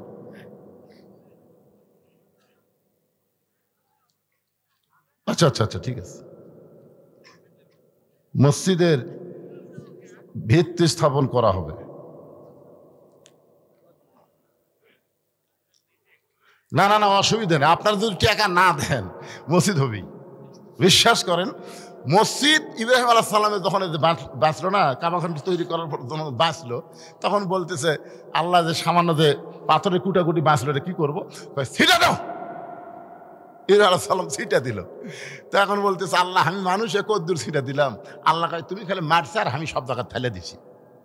পৃথিবীর যে জায়গা ওই পাথরের একটা পড়ছে, সেই জায়গাতে একটা আল্লাহর ঘর হবে ইনশাআল্লাহ। আপনাকে এটা এখানে পড়ছে দেখে তো মসজিদ হচ্ছে। এখন যদি ভাঙ্গাবার নতুন করে করবার চান, আপনারা যদি নাও দেন তাও মসজিদ হবি ইনশাআল্লাহ। জোরে করেন ইনশাআল্লাহ হবি। আপনারা দানের কথা শুনে লাভ দিয়ে উঠবেন না। এই দানের কথা শুনে লাভ দিয়ে উঠবেন না। প্যারালাইসিস হয়ে আপনি মরবেন। আপনি বইয়ের হাতে গুড়ি খাবেন, বেটার বউ আপনাকে লাগতে দিই। হ্যাঁ, এই শালা বুড়া মরে না ঘেরে। আর বউ কবি কিছুই করার পারে না, এক খামাখা সেবা করে আমার লাভ কি? সত্যি বিশ্বাস করেন, এই ওয়াজ শুনতে শুনতে যদি লাভ দেওয়া আপনাদের প্যারালাইসিস হবি, এই ব্যাপারে কোনো সন্দেহ নেই। মসজিদের দান বাক্স মুখের সামনে দেওয়া যায়, যায় কে যায় না? কথা কান, যায় কে যায় না? যায় না? আপনার মুখের সামনে দান বাক্স আসে না? এ বা কথা কান, আসে না? আপনি তখন কি হিসাব করেন? পকেটে 500 টাকার একটা লোট আছে, 200 টাকা আছে, 100 টাকাও আছে, কিন্তু 10 টাকা নাই। আপনি দেখতেছেন কি 500, 200, 110 টাকা নাই। তখন আপনি কি করেন? এই 3টা লোটের মধ্যে একটা লোট দেন। এমন জোরে মারছেন যে 4 জন পার হয়ে গেছে। ওরা 4 জন কিন্তু আপনার মারাতে বেজার হয়নি। ওরা বলতে, যারে তোর হাতত বল আছে রে। তখন 2 কান্দের ফেরেশতা কয়, আল্লাহ আল্লাহ, ও আল্লাহ আল্লাহ। আল্লাহ কয়, কি রে? কয়, এই শালার কান্দত আমি থাকবো না। আল্লাহ বলে, কেন? বলে, থাকে লেখমুখী, তার পকেট ভরার টাকা থুয়ে তোমার দান বাক্স ঠেলা মারছে, এর লেখমুখী, এর তো লেখার আমি খুঁজে পাচ্ছি না। তখন আল্লাহ বলতেছে, তোরা লেখ যে দান বাক্স ঠেলা মারলো, ওই দান বাক্স ঠেলা মারনি, ওরা জীবন থেকে ওই জান্নাতক ঠেলা মারছে। তা আপনারা মসজিদের কথা শুনলে যদি লাভ দা ওঠেন, ওঠেন। ঘর কার? একটা কথা খেয়াল করবেন, এটা কোনো মানুষের ঘর না, ঘর হচ্ছে আমার আল্লাহর। ঘর কার? আরো ঘর কার? আপনি বেশি দেবেন না পারলেও 10 টাকা হলে আপনি দিবেন। এই নিয়ত আপনাকে করতে হবে। আপনার জীবনের শেষ দান হতে পারে, জোরে কোন কথা ঠিক কিনা? হতে পারে। আমি এখানে আসার পরে আমাকে বলছে, হুজুর আপনি একটু গামছার কালেকশন করে তারপরে ওয়াজ করেন। আমি বললাম না, আমি কিছুক্ষণ ওয়াজ করি। এমনি আমার আগেকার বক্তা কালেকশন করতেছিল, আমি আসে আবার শুরু করে দেই। এরা মনে করি বক্তা গিয়েছি টাকা আদায়ের জন্য, এই জন্য চিটা পাতানো আমি তুলে দিছি। এখানে অনেক চিটা পাতান আসলো না, ওই দেখেন ফাঁক ফুক আছে, ওরা কিন্তু চিটা পাতান। ধানের মধ্যে চিটা পাতান থাকে না? আপনি কি সবগুলোই ধান? একজন বলতেছে বিশাল ধানের টিপ, আর একজন বলতেছে পাগলা ধানের মধ্যে চিটা পাতান আছে রে। কেমনে বোঝা দেবে? বাতাস দে, বাতাস দে। বড় একটা ফ্যান দিয়ে বাতাস দিয়েছে, ধানগুলো সব এটি পড়ে আর চিটা পাতান উড়ে উড়ে চলে যায়। তখন বলে এত চিটা পাতান কি কর্ম? সব ঝাড় দিয়ে হাসালত নিয়ে যা, ভিতরে দে, মাল ভিতরে দে। আর এই ধানগুলো সব কান্দত করে গোলার তো। এখানে যারা বসে আছেন দানাদার ধানের মতন, আর যারা চলে গেছে চিটা পাতান, যা তোর টাকা আল্লাহর ঘরের দরকার নাই। জোরে কর কথা ঠিক কিনা? তুই হাসালের চুলের যাবি, তুই জাহান্নামের মধ্যে ঢুকবি। এই জন্য মুমিনদের একটা বৈশিষ্ট্য হলো আল্লাহ দেওয়া রিজিক থেকে, সম্পদ থেকে আল্লাহ রাস্তায় দান করা। আল্লাহ কোরআনে বলেছেন ওমা তুনফিকু মিন শাইইন ফি সাবিলিল্লাহি ওয়াফা ইলাইকুম ওয়া আনতুম লা তুযলামুন। এই দাড়িশন দক্ষিণ পাড়ার কারা কারা আছে হাত তোলেন তো। দাড়িশন দক্ষিণ পাড়ার কে রে? ওই দুটা আবার খাড়া হয়ে পিছনে, ওরা তো বসেনি। একেবারে আপনারা দাড়িশনের দক্ষিণ পাড়া কেউ নাই? নাই, আসলেই নাই। আচ্ছা, দাড়িশন দক্ষিণ পাড়ার বাহিরে কারা কারা আছেন তারা একটু হাত তোলেন তো, যারা বাইরে কার। আচ্ছা, সব লোকই বাহিরের। আচ্ছা, বাহিরের যারা আছেন, আপনারা কি চাচ্ছেন যে এই দক্ষিণ পাড়ার মসজিদটা ভাঙ্গিয়া নতুন করে আবার মসজিদ হোক? এটাকে আপনারা চান? কারণ পৃথিবীর যেখানে আল্লাহর ঘর থাক, ঘর কার? আপনার পাড়া তো। আর দাড়িশন দক্ষিণ পাড়া যেখানে আল্লাহর ঘর থাকবে বুঝবেন এটা আল্লাহরই ঘর। তো এখন গ্রামের লোক যে কেন আসলো না আল্লাহ ভালো জানে। এই ধারের যারা বসে আছে আপনারা বাহিরে, সব বাহিরে। এ বাগানে কয়টা আবার যায় কে? এই সময় যায় কেউ? তোমরা কি মনে করতেছে আমি গেল আদায় করবো যাচ্ছি? ওয়াজ কর্ম রে পাগলারা। একজন নারী কর্মী কেমন হওয়া লাগবে? কোরআন দিয়ে যখন বাংলাদেশ চলবে, আমাদের মেয়েরা পরিমণি হবে না, ফাতেমা হবে। আজকে কোরআন থেকে দৃশ্য দেখা লাগবে। জোরে কোন কথা ঠিক কিনা? আমাদের ছেলেরা তো পরিমণি চাচ্ছে। পরিমণি হবি, গামছা গাউদা ড্যান্স মারবি। যেদিন আল্লাহর কোরআনটা বাংলাদেশ চলবে সেদিন ভুল গেলে আর দেখবার পাবেন না। এমন ভাবে ঢাকবি ভাই, দেখার কোনো উপায় নেই। আমি সে আলোচনা করতেছি আলহামদুলিল্লাহ। এই ফাঁকে যখন এটা দিছে, আপনাদের মধ্যে এমন কোনো আল্লাহর বান্দা আছেন যারা বাইরে থেকে যাচ্ছেন, গামছা দেন, ভিতরে গামছা দেন। বাইরের লোককে জোর করে আদায় করা যাবে না, এরা বড় কষ্ট করে এমনি ওয়াজ শুনবে বেড়াচ্ছে। গামছা দেন, ব্যাগ দেন, যিনি যা পারে 10, 20, 50, 100 টাকা একটু যা পারবেন আল্লাহর রাস্তায় আপনার দিবেন না ভাইজান? 5 মিনিটের মধ্যে আদায় কমপ্লিট করে তারপরে চিটা পাতার যা আছে সব চলে যাক, অসুবিধা নেই। আপনারা দানাদার হয়ে বসে থাকেন, ওয়াজ শেষ করে আমি মোনাজাত করবো ইনশাআল্লাহ। দেন এই ব্যাগলা নামিসা কে আদায় করার লোক গাড়ি শোন নাই? নামো বাগানের, নামো। হ্যাঁ দেন, সবাই বার করেন, যার যেমন সাধ্য হয়। কেউ যদি মনে করেন জীবনের শেষ দান, আর হয়তো দান করার সুযোগ আমার হবে না, 500 দেন, 1000 দেন, 100 দেন, যাই যা পারেন আল্লাহর রাস্তে দান করবেন। আর কেউ যদি বাকি দেন, আল্লাহ মসজিদের ভিত্তি নতুন করে স্থাপন হবে। কেউ যদি মনে করেন হুজুর আমার বাড়ি অন্য পাড়ায় হলে কি হবে, আমি দাড়িশন দক্ষিণ পাড়ার মসজিদে 10 বস্তা সিমেন্ট দিব, 2000 টাকা দিব, 5 বস্তা সিমেন্ট দিব, 2 বস্তা সিমেন্ট দিব, তাহলে এখানে লেখা দিবার পারবেন। এখানে কাগজ কলম আছে, হইচই না করে আপনারা কেউ সুন্দরভাবে আদায় করেন বাবা, হইচই না করে। এই তো কাগজ কলম নিয়ে এসে মিন্টু, সরাবাড়ির মিন্টু, আপনার বাড়ি সরাবাড়ি, লিল্লাহে তাকবীর, সরাবাড়ির মিন্টু 1000 টাকা দান করেছে আল্লাহর ঘরে, আল্লাহ মিন্টুর দানকে আল্লাহ আপনি কবুল করেন। আল্লাহ নেক নিয়ত নেক আশা পুরা করেন, আল্লাহুম্মা আমিন। আপনাদের মনে এরকম কারো দয়া হয় যে আমরা দক্ষিণ পাড়ার দারিসুন দক্ষিণ পাড়ার মসজিদে আমি একটা 1000 টাকা দেবো, 2 বস্তা সিমেন্ট দেবো, যদি এরকম মন কারো চায় তাহলে এখানে সে লিখে দেবার পারেন। দুনিয়ারই সম্পদ দুনিয়াতে রবে, ফকির হয়ে মানুষ কবরেতে যাবে। বাবা কান্দে মা কান্দে কবরেতে শুইয়া, দেখলি না রে দরদের বেটা একবারও আসিয়া। হ্যাঁ, সুবল 500 সরাবাড়ি থেকে সুবল 500 টাকা দান করেছে, আল্লাহ দানকে কবুল করেন। লিল্লাহি তাকবীর। আজকের মাহফিলের সম্মানিত সভাপতি রাশেদুল ইসলাম ও সহসভাপতি রাশেদুল ইসলাম 10,000 টাকা ধরে বলেন মারহাবা। এই রাশেদুল ইসলাম কোনটা? হ্যাঁ, রাশেদুল ইসলাম কে? আরে বা রাশেদুল ইসলাম কে রে? যে সহসভাপতি কে? এটা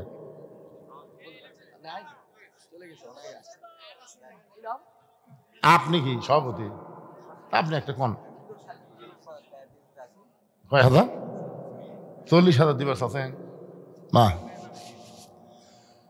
আজকের মাহফিলের সভাপতি 40,000 টাকা দিবেন, বলেন মারহাবা বলেন। এই বসেন না কেন, বসেন না কেন, যাই চলে যায় দেখ। আপনার একটু সামনের দিকে আসেন তো, আসেন আসেন। মহিলা প্যান্ডেলে কে আদায় করবে? যাওয়া লাগবে, বিশ্বস্ত লোক। আবার এই দিক দিয়ে টাকা তুলে আর একদিক দিয়ে আউট হবেই চলবি না। হিরোইন খোর গাঁজা খোর আছে না নাই? যেরকম আছে না? হ্যাঁ, এই জন্যে মাহফিলের বিশ্বস্ত লোক, এই কমিটির যারা বিশ্বস্ত তাদেরকে আপনার মহিলার কাছে পাঠাবেন। মহিলার কাছে মহিলা আদায় করাই ভালো। আসাদ বামনপাড়ার 2,000, দেখেন এই পাড়ার লোকেরা এখন পর্যন্ত দিচ্ছে না। বামনপাড়ার আসাদ 2,000 টাকা দান করবে। আল্লাহ আসাদের দানকে আল্লাহ আপনি কবুল করেন। আল্লাহ নেক নিয়ত নেক আশা পুরা করেন, আল্লাহুম্মা আমিন। আমিন আমিন আল্লাহ আমিন। দানকারীর জন্য হও তুমি জান্নাতের জামিন। একটু জিকির করেন লা ইলাহা ইল্লাল্লাহ, লা ইলাহা। কোথায় এই সহসভাপতি কোনটা রে? মাশাআল্লাহ। না আপনি দিলেন 10,000 টাকা, তো আমি চমকে উঠল। আর দিয়ে পারছেন না, পরে দিবে। মসজিদ একবার ভাঙ্গা ফেলা দেন, কাজ বন্ধ থাকবে না? থাকবে। আপনার কোন বাংলাদেশের কোনো মসজিদের কাজ শুরু করে কাজ হয়নি এরকম কোনো মসজিদ আছে? ইনশাল্লাহ হবে, এখানেও হবে ভাই। এই গ্রামের এমন কিছু জামাই আছে, অনেক চাকরাজীবী আছে, আছে না নাই? ভাঙ্গা ফেলা দেন, ভাঙ্গা আগে ফেলা দেন। আপনি মনে করেন টেকায় জমেনি, কিসের ভাঙুকে যদি মনে করে আমার ছেলের কামাই নাই, বিয়ে কেমনি করামো, ওই জীবনে ছেলে বিয়ে করা পারবি না, আর ছেলে নষ্ট হয়ে যাবে। এই জন্যে আপনি বিবাহ করান রেজেকের মালিককে, আপনি মসজিদ ভাঙ্গেন তৈরি করে দেওয়ার মালিককে। আল্লাহওয়ালার মাধ্যমে আল্লাহ মসজিদ নির্মাণ করে নেবে ইনশাল্লাহ। রাসূল বলেছেন যে আল্লাহর ঘর বানায়, আল্লাহ সঙ্গে সঙ্গে তার জন্য জান্নাত একটা ঘর বানায় দেয়। ধরে কোন সুবহানাল্লাহ। কবে আপনি জান্নাতে যাবেন? এখনই আপনার নামে আল্লাহ জান্নাতে ঘর বানাবে, খালি মসজিদে দান করবেন। মসজিদের ক্যাশিয়ার কে? মসজিদের ক্যাশিয়ার এই ফাঁকাটা বন্ধ করেন না কেন? এখনই ওয়াজ শুরু হবে। পিছনে যে ভাইরা বসে আছেন, আপনারা একটু দাঁড়ায় আছেন, একটু বসেন তো ভাই। এই পিছনের ভাইরা একটু বসেন ভাই, বসেন বসেন, সবাই বসেন। এই যে এইদিকে ফাঁকা হয়ে গেল, ফাঁকা জায়গাটা সামনে চাপে আসেন না কেন? 2 জায়গা আপনার জান্নাতে সাক্ষী হবে, জানেন আপনি? আগে যে জায়গায় বসলেন ওই জায়গা হবে, আবার যে জায়গায় বসলেন ওই জায়গা সাক্ষী হবে। আর সবচাইতে বড় কথা হলো, কোরআন হলো যাবতীয় রোগের ঔষধ। আপনি উঠলেন, 1 বছরের ব্যায়াম থাকলো না, আর একবার বসলেন, 2 বছরের ডাক্তারের কাছে যাওয়া লাগলো না। তাহলে ওটা বসার মধ্যে 2 বছর শেষ। অসুখ বিসুখ ব্যারাম বেদির দেওয়ার মালিককে, ভালো করার মালিককে। আল্লাহ কোরআনকে বলেছেন, অনুনাজ্জিলু মিনাল কুরআনি মা হুয়া শিফাউ ওয়া রাহমাতুল লিল মুমিনিন। এই কোরআনকে যাবতীয় রোগের ঔষধ হিসাবে মুমিনদের জন্য আল্লাহ নাজিল করেছেন। এই জন্য যারা পিছনে বসলেন আবার সামনে বসলেন, আল্লাহ তোমার কোরআনকে সম্মান দেওয়ার কারণে এই 2টা জায়গা তার জন্য জান্নাতের সাক্ষী বানায়া দাও। জোরে কন আল্লাহুম্মা আমিন। এদিকে একটু ফাঁকা আছে ভাই, জানার একটু লড়াচড়া করেন, দেখেন শরীরের মধ্যে ক্লান্তি দূর করে দিবে আল্লাহ। এই কোরআন দিয়ে আপনার ভিতরের ক্লান্তি সব দূর করে দিবে। আর যারা পিছনে দাঁড়ায় আছেন এই সুযোগে আপনার একটু বসেন, কারণ দাঁড়ায় যদি সারা বছর ওয়াজ শোনেন একটা সওয়াবও পাবেন না, কারণ দাঁড়ানোর মধ্যে কোনো আদবি নেই, দাঁড়ানোর মধ্যে হলো চরম বেয়াদবি। জোরে কোন কথা ঠিক কিনা? হ্যাঁ হ্যাঁ, এই জন্যে আপনারা বসেন বসেন। এখন চলে আসি মূল আলোচনায়। ইজা আসাবাতুহুম মুসিবাতুন ক্বালু ইন্না লিল্লাহি ওয়া ইন্না ইলাইহি রাজিউন। আপনাদের মনে আছে না, ভুলে গেছেন? ইজা মানে যখন, আসাবাতুহুম মুসিবা, তোমাদের উপরে বিপদ আপদ মুসিবত আসবে, ক্বালু তখন তোমরা বলবা ইন্না লিল্লাহি ওয়া ইন্না ইলাইহি রাজিউন।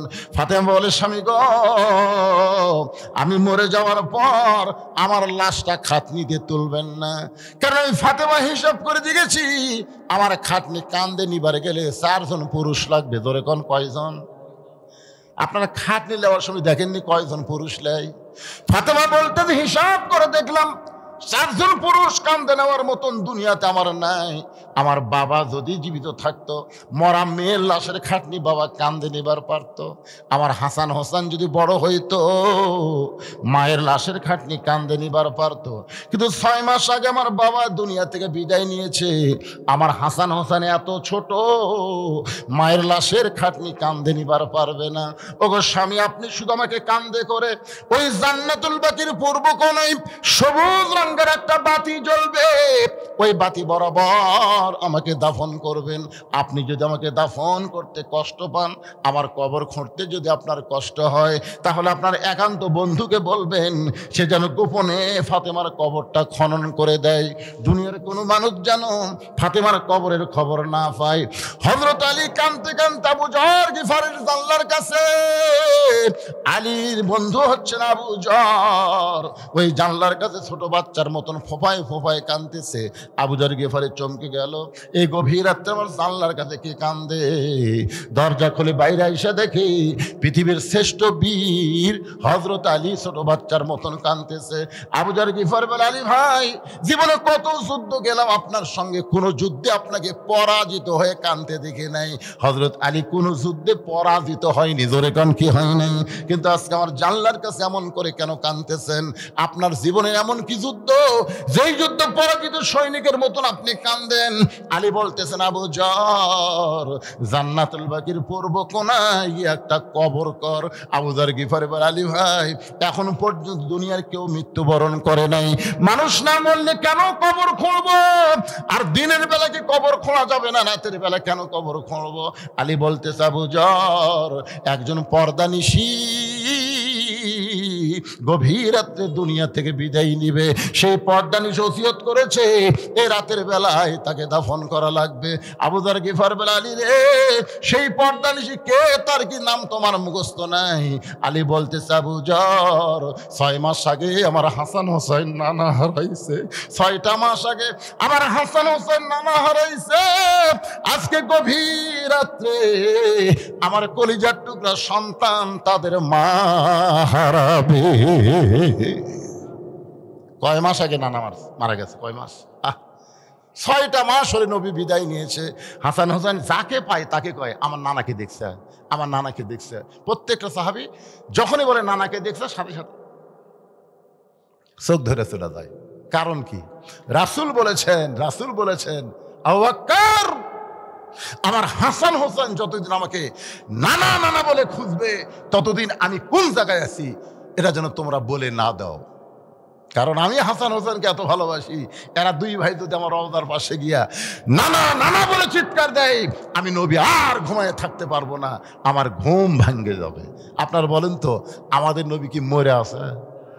এই জন্য আমরা সকলেই গজল গাই, ইসলামের আলো জ্বলায়া দিয়া নবী ঘুমায়া আসেন সোনার মদিনায়।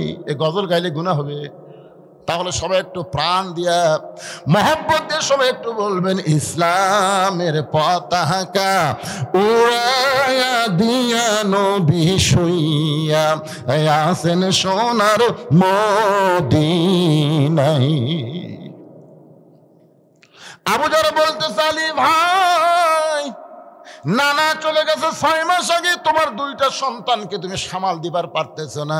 আজকে রাত্রেবেলা যদি মা চলে যায় তাহলে তোমার 2টা সন্তানকে তুমি কেমনে সামাল দিবা? আলী বলতেছে, আবু জার পরের কথা পরে চিন্তা করা যাবে, যা একটা কবর কর। আবু জার গিফারি কোদাল নিয়ে জান্নাতুল বাকির পূর্ব কোণায় গিয়ে দেখে সবুজ রঙের একটা বাতি জ্বলতেছে, যেই বাতির কোনো তার নাই, যেই বাতির কোনো সুইচ নাই, বিনা তারে বিনা সুইচ আমার আল্লাহ তাআলা অটোমেটিক একটা বাতি জ্বলাওয়া দিছে। সুবহানাল্লাহ কন্যা ঘে মনে মনে খুশি হন যে অন্ধকার কবরে যাবেন, জানলা নাই, দরজা নাই, বালিশ নাই, বিছানা নাই, অন্ধকার কবরে কেমনে থাকবো? বিনা তারে যদি আল্লাহ বাতি জ্বালাবার পারে, আমাদের কবরে আল্লাহ বাতি জ্বালায় দিবে। জোরে কান কথা ঠিক কিনা কথা বলেন? কি মনে করতেছেন আপনার কবর কবর হবে না ভাই? আপনার কবর হবে জান্নাতের বাগান। জোরে কান কিসের বাগান? আবু যর গিফারি তাকায় দেখে রে, তার নাই, সুইচ নাই, বিনা তারে কে বাতি জ্বালাইলো?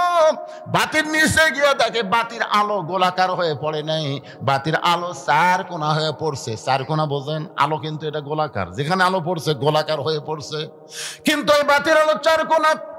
ওই 4 কোণার মধ্যে আবু যর গিফারি কোদাল দিয়ে কবর খুঁড়তেছেন আর বলতেছেন, কবর রে, তুই কি বলতে পারিস দিনের বেলা কবর না খুঁড়ে এই গভীর রাত্রে কেন কবর খুঁড়তেছিস? কবর রে, তুই কি বলতে পারিস তোর মধ্যে একজন মহিষী নারীকে আজকে রাখা হবে, নবীর মেয়ে হওয়ার পরেও নবী তাকে মা বলে সম্মান দিয়েছে। আপনারা আমার কথা মনে হয় বোঝেননি। নবীর মেয়ে হওয়ার পরেও নবী তাকে কি হিসাবে সম্মান দিয়েছে? মা আয়েশা বলতেছেন, ইয়া রাসূলুল্লাহ, ফাতেমা হলো আপনার মেয়ে, কিন্তু আপনি এত সম্মান করেন, মাঝে মধ্যে আমারই রাগ হয়। আপনার মেয়ে ঘরের মধ্যে আসলে আপনি খাড়া হন, আপনার মেয়ে আপনি ঘরের মধ্যে ঢুকলে আপনি নিজেই সালাম দেন, মেয়ে সালাম না দিয়ে আপনি সালাম দেন। একটা বাবা কোনোদিন মেয়ের সাথে এমন করে? আল্লাহ রাসূল বলেন, আয়েশা তুমি জানো না তো, তুমি জানো না ফাতেমা শুধু আমার মেয়ে না, ফাতেমা হলো আমার মা। ধরে খান সুবহানাল্লাহ। আয়েশা বলে, হুজুর কেমনে মা হলো? রাসূল বলে, আয়েশা তুমি কি তায়েফের খবর জানো? তুমি কি বলতে পারো তায়েফে আমার সঙ্গে কি ব্যবহার করা হয়েছিল? আয়েশা বলে, হুজুর আপনি না বললে আমি কেমনে বলতে পারবো? রাসূল বলে, আয়েশা তাহলে শোনো, আমার তায়েফের ঘটনার 1 মাস 2 মাস আগে আমার দরদের বিবি খাদিজা দুনিয়া থেকে বিদায় নিয়েছে। তায়েফের ঘটনার কয় মাস আগে? কোন ইতিহাসে লিখছে 1 মাস, কোন লিখ 2 মাস। 2 মাস আগে দরদের বিবি খাদিজা দুনিয়া থেকে বিদায় নিয়েছে। রাসূল আমার তায়েফের কাছে গেলেন কলেমার দাওয়াত নিয়ে, এত পাথরের আঘাত করছেন, গোটা দেহ রক্ত, গোটা জামা রক্তে মেখে লাল হয়ে গেছে।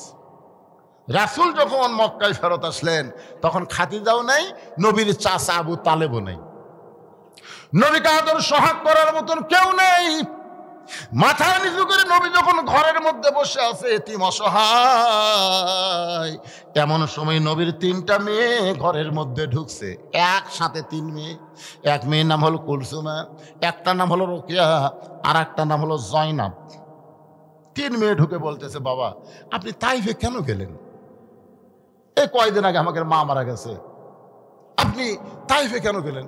এই তাইফবাসীরা এত পাথর মারলো, আপনার গোটা দেহ রক্তাক্ত হয়ে গেল, এই কষ্ট আপনি কেমনে সহ্য করবেন? 3টা মেয়ের মতন কথা বলে যখন ঘর থেকে বাইরে যায়, রাসূল বলে, আয়েশা এমন সময় আমার মেয়ে ফাতেমা ঘরের মধ্যে ঢুকে দরজা বন্ধ করে দেয়। ফাতেমা ঘরের মধ্যে ঢুকে কি বন্ধ করে? দরজা বন্ধ করে দেয়।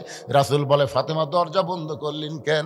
ফাতেমা বলতেছে, বাবা আমি শুনেছি আপনার কাছে ইব্রাহিম নবীর জন্য আল্লাহ নমরুদের আগুনের চুলা শান্তির বাগান বানায় দিছে, মুসা নবীর জন্য আল্লাহ সাগরকে রাস্তা বানায় দিছে, তাহলে আমার বাবার জন্য আল্লাহ তাইফের পাথর কেন তুলা বানাবার পারলো না? ও বাবা এই বছর আমার মা দুনিয়া থেকে বিদায় নিয়েছে।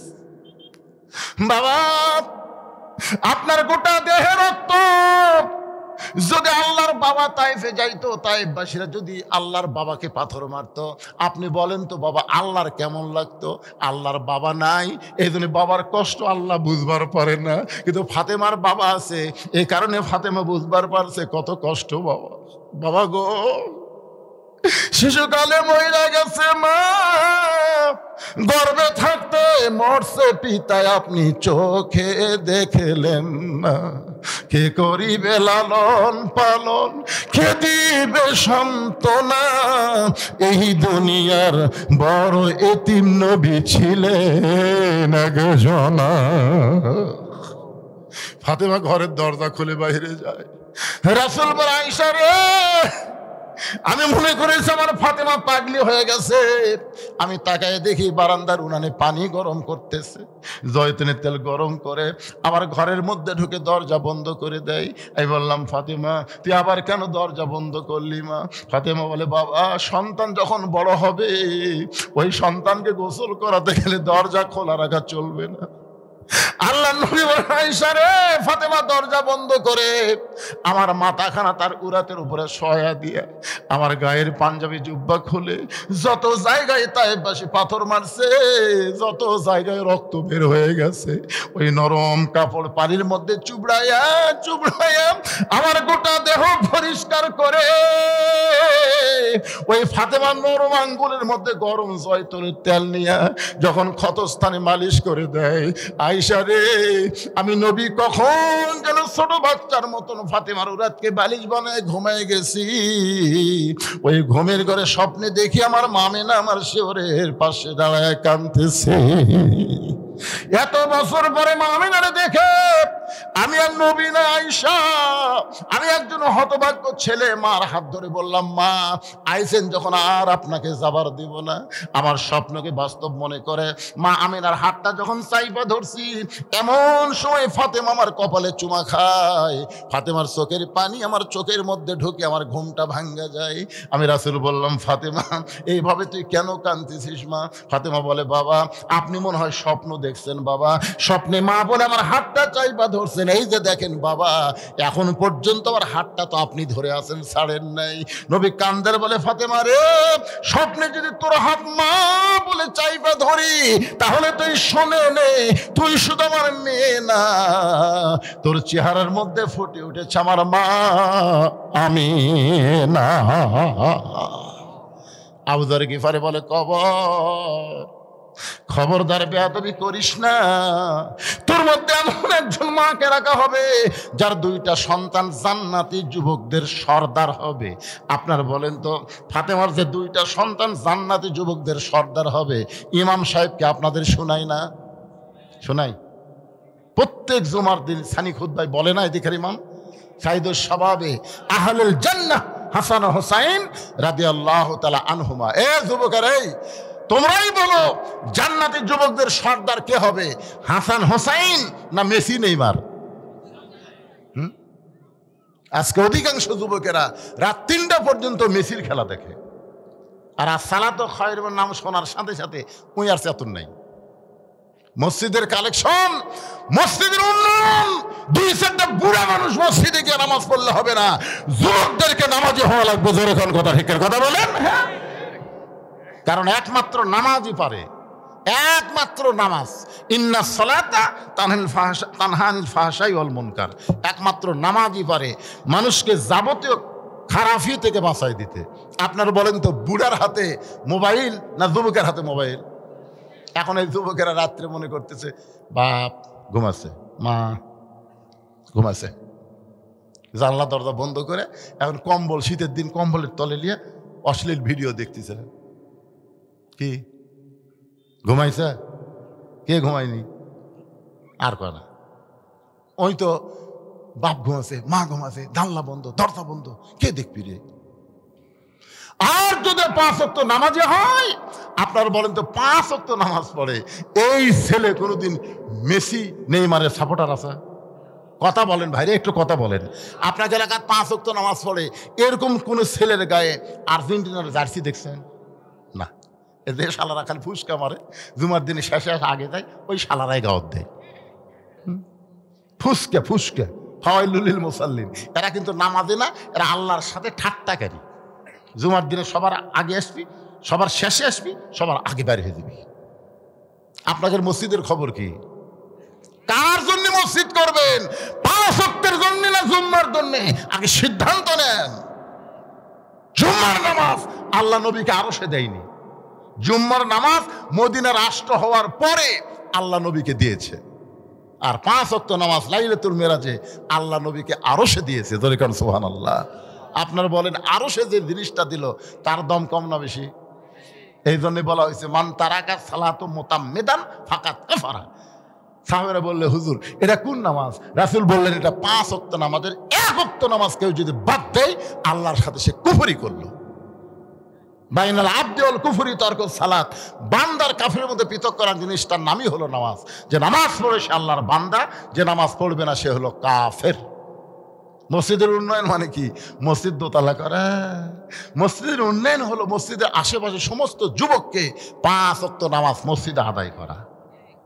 মসজিদে যদি 5 ওয়াক্ত নামাজ আদায় হয়, মসজিদ কিভাবে করা লাগবে এর জন্য ভিক্ষা করা লাগবে না। প্রত্যেকটা মুসল্লি বাড়ি করার আগে মসজিদ তৈরি করবে। জোরকান কথা ঠিক কিনা? আপনারা জানেন পাকিস্তানের শহীদ আফ্রিদি, পাকিস্তানের ওই আগে 19টা মসজিদ করছে। 19টা মসজিদ আগে বানাছে, তারপরে নিজের বাড়ি করছে। আল্লাহর ঘরের গুরুত্ব বেশি না আমার পায়খানার গুরুত্ব বেশি? তোমার পায়খানা টাইলস দিয়ে কি সুন্দর করে বানালে। মসজিদের জন্য টেকা চালে এলাকার একটাও নেই। সব বাইরের লোকের আসে এখন যে টেকা দিয়েছে চাদরের মধ্যে 2টা শর্ট কিনা ছাড়া মসজিদ করে ফেলবেন। এখন শীত আসতেছে, কার্পেট কেনা লাগবে। আপনার যে টাকা দিয়েছেন 2টা কার্পেট হবে। নারী হয় একটু মনোযোগ দিয়ে শোনেন।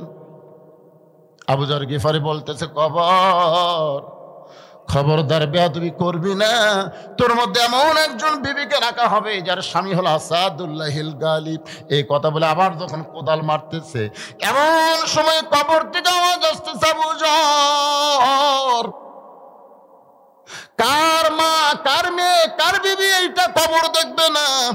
আমল যদি ভালো হয় কবর জান্নাতের বাগান হবে, আর আমল যদি খারাপ হয় কবর তার জন্য জাহান্নামের গর্ত হবে। মনে করবেন যে এটা ফাতেমার জন্য, কিন্তু বলে নাই, এটা বলেছে আমাদের সকলের জন্য। জোরে কান ঠিক কি না?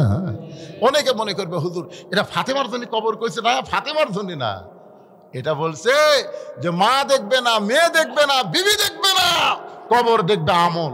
আমল যদি ভালো হয় কবর জান্নাতের বাগান হয়ে যাবে, আর আমল যদি খারাপ হয় কবর জাহান্নামের গর্ত হয়ে যাবে। এই কথা সেই মাত্র কবর থেকে শব্দ শুনছে আবু যর গিফারি কোদাল মারবার চায়, দেখে শরীরের মধ্যে আর কোনো শক্তি নাই, গোটা দেহ থরথর করে কাঁপতেছে। হাতের কোদাল কবরের মধ্যে পড়ে গেছে। আবু যর গিফারি গোরস্থান ছেড়ে জান্নাতুল বাকি ছেড়ে কোথায় যেন পালায় যায়। নির্দিষ্ট সময় হযরত আলী ফাতেমাকে নেওয়ার জন্য ঘরের মধ্যে ঢুকে, ডান পাশে হাসান, বাম পাশে হোসাইন ঘুম পাড়তেছে। সুবহানাল্লাহ কন্যা জ্ঞান। ডান পাশে কে? হাসান ঘুম পাড়তেছে, বাম পাশে হোসেন ঘুম পাড়তেছে। কারণ ফাতেমা জানে আমার 2টা সন্তান যদি চেতন থাকে তাহলে মাকে দাফন করার ব্যাপারে বাবাকে বিরক্ত করবে। এই জন্য 2টা সন্তানকে ঘুমায় দিয়ে হযরত আলী লক্ষ্য করে দেখে ফাতেমা নিজে নিজের গোসল করেছে, নিজে নিজের কাফনের কাপড় পরে 2টা হাত শুধু 2টা সন্তানের বুকের উপর দিয়া চিরতরে দুনিয়া থেকে বিদায় নিয়েছে। আমার মায়েদের জন্য বলতেছে মা ফাতেমাকে দুনিয়ার কেউ গোসল করায় দেয় নাই, নিজের গোসল নিজেই করেছে, নিজের কাফনের কাপড় নিজেই পরেছে। মা খাদিজা বলতেছে ফাতেমা যখন আমার দুনিয়াতে ভূমিষ্ঠ হলো আমি কোনো প্রসব বেদনা পাই নাই, আমার কোনো কষ্ট হয় নাই। ফাতেমা আসার পরে তাকায় দেখি ফাতেমা 2টা হাত দিয়া তার নিজের ইজ্জত পর্যন্ত ঢেকে ধরেছে। আমি মা হইয়াও কোনোদিন ফাতেমার ইজ্জত দেখতে পারি নাই। জোরে বলো সুবহানাল্লাহ। অকরনা ফি বুয়ুতিকুন্না ওয়ালা তাবাররাজ তাবাররাজনা তাবাররুজাল জাহিলিয়াতিল উলা। নারী কর্মীর 1 নম্বর আমল হলো আল্লাহর ফরজ আইন পর্দাকে মেনে চলা। জোরে কোন কথা ঠিক কি না? পর্দা যদি না থাকে মা, আপনি যতই নামাজ পড়েন, রোজা করেন, একটা ইবাদত আল্লাহর দরবারে কবুল হবে না। 1 নম্বর নারী কর্মীর আমল হলো পর্দা। জোরে বলেন নাম কি? হযরত আলী ফাতেমাকে কাঁধে করে নিয়ে ওই জান্নাতুল বাকির পূর্ব কোণায় গেছে। আবু যর, ফাতেমার কবর ত্যাগ কর। মনে করতেছে আবু যর যদি থাকে তাহলে ফাতেমার কবরের কথা বলতে পারবে, কিন্তু আল্লাহ তাআলা আবু যরকে পাগল বানায়া আগেই ফাতেমার কবর থেকে খেদা দিয়েছে। নিজের হাতে হযরত আলী ফাতেমাকে দাফন করে গভীর রাতে আল্লাহকে বলতেছে, আল্লাহ, আমার বিবি ফাতেমা, আল্লাহ তোমার 1 নম্বর কর্মী ছিল, তোমার পর্দাকে এমন ভাবে গ্রহণ করেছিল, আমি স্বামীর কাছে চাইছে গভীর রাতে তাকে দাফন করলাম। আল্লাহ, শুধু পর্দার জন্য সে জানাজা দেয় নাই, পর্দার জন্য খাটনিতে চলে নাই, আমি স্বামী হইয়া তার জন্য দোয়া করি, আল্লাহ গো, ইসলামের 1 নম্বর নারী কর্মী রে তুমি কবুল করে নাও। এই কথা যেই মাত্র হযরত আলী আল্লাহকে বলেছে, তাকে দেখে সামনে কয়েকটা পুরাতন কবর দেখা যায়। এই মাত্র ফাতেমাকে কবর দিল, সেই নতুন কবর আর নাই। শুধু পুরাতন কবর, নতুন কবর কোথায়? গোটা জান্নাতুল বাকি হযরত আলী দৌড়ায় আর বলে, ফাতেমার কবর এখনই কবর দিলাম, সেই কবরটা গেল কোন জায়গায়? কে যেন ডাকতে বলে, আলী রে, তুমি স্বামী হইয়াও যদি কিয়ামত পর্যন্ত খোঁজো, ওই ফাতেমার কবর আর তুমি দেখতে পাবা না। আমি আল্লাহ জোহরা ডিগ্রি দিয়া ফাতেমার কবরটাকে কিয়ামত পর্যন্ত পর্দা করে দিয়েছি। আমার মায়েরা শোনেন, আজকে যদি আপনার ফাতেমার মতন পর্দানিশী হন, আপনাদের পেটের মধ্য থেকে যে বাচ্চা হবে, এই বাচ্চা কি হবে? ইসলামী আন্দোলনের কর্মী হবে। আপনার বলেন তো কোনো মেয়ে মানুষ বলবে যে আমি সিজার কর্ম?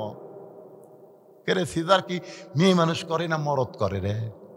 কে রে, লাড়িয়া সাড়িয়া তোমার পেট কাটবি, মরে যাবো, তাও পরপুরুষ আমার পেটের উপর হাত দেখ, এটা আমি চাই না, মরিয়া যাবো, এরকম নিয়ত করা লাগে মায়েদেরকে। আল্লাহ তাআলা আগেকার দাদি নানি একটাও সিজার করা লাগেনি, বাচ্চা হয়নি। কথা কর না কেন? আর এখনকার মরদ গায়ে শোনেন, আমি 3টা কথা বলি। 1 নম্বর কথা হলো, বাংলাদেশে কোনো ডাক্তার তার বউ সিজার করায় না। আমার এলাকার যত ডাক্তার, ভালো ডাক্তার, এবার পল্লী ডাক্তারের কথা আমি বলতেছি না, ভালো doctor, MBBS doctor, FCBS doctor, FRCS doctor, কোনো তাদের সন্তান সিজার করা হয়নি। কারণ ডাক্তার বলে সিজার করলে সন্তানেরও ক্ষতি, মায়েরও ক্ষতি। এদিন ডাক্তারের বউয়ের সিজার লাগে না। পীরের বউ কোনোদিন মুরিদ হয় না, কথাটা খেয়াল করবেন। পীরের বউ কোনোদিন মুরিদ হয় না, কারণ বউ জানে আমার পীর 1 নম্বর লুচ্চা, মাঝে মধ্যে মুরিদের বউয়ের দিকে চোখ মারে। আর একটা কথা শোনেন, মৌলবীর বাড়িতে কোনোদিন মিলাদ হবি না, মৌলানার বাড়িতে কিন্তু মিলাদ হয় না, এরা পরের বাড়িতে পড়ায়, নিজের বাড়িতে হয় না। তাহলে আমি কয়টা কথা বললাম? 1 নম্বর হলো ডাক্তারের বউয়ের সিজার লাগে না, 2 নম্বর পীরের বউ মুরিদ হয় না, আর মৌলবীর বাড়িতে মিলাদ লাগে না। হ্যাঁ,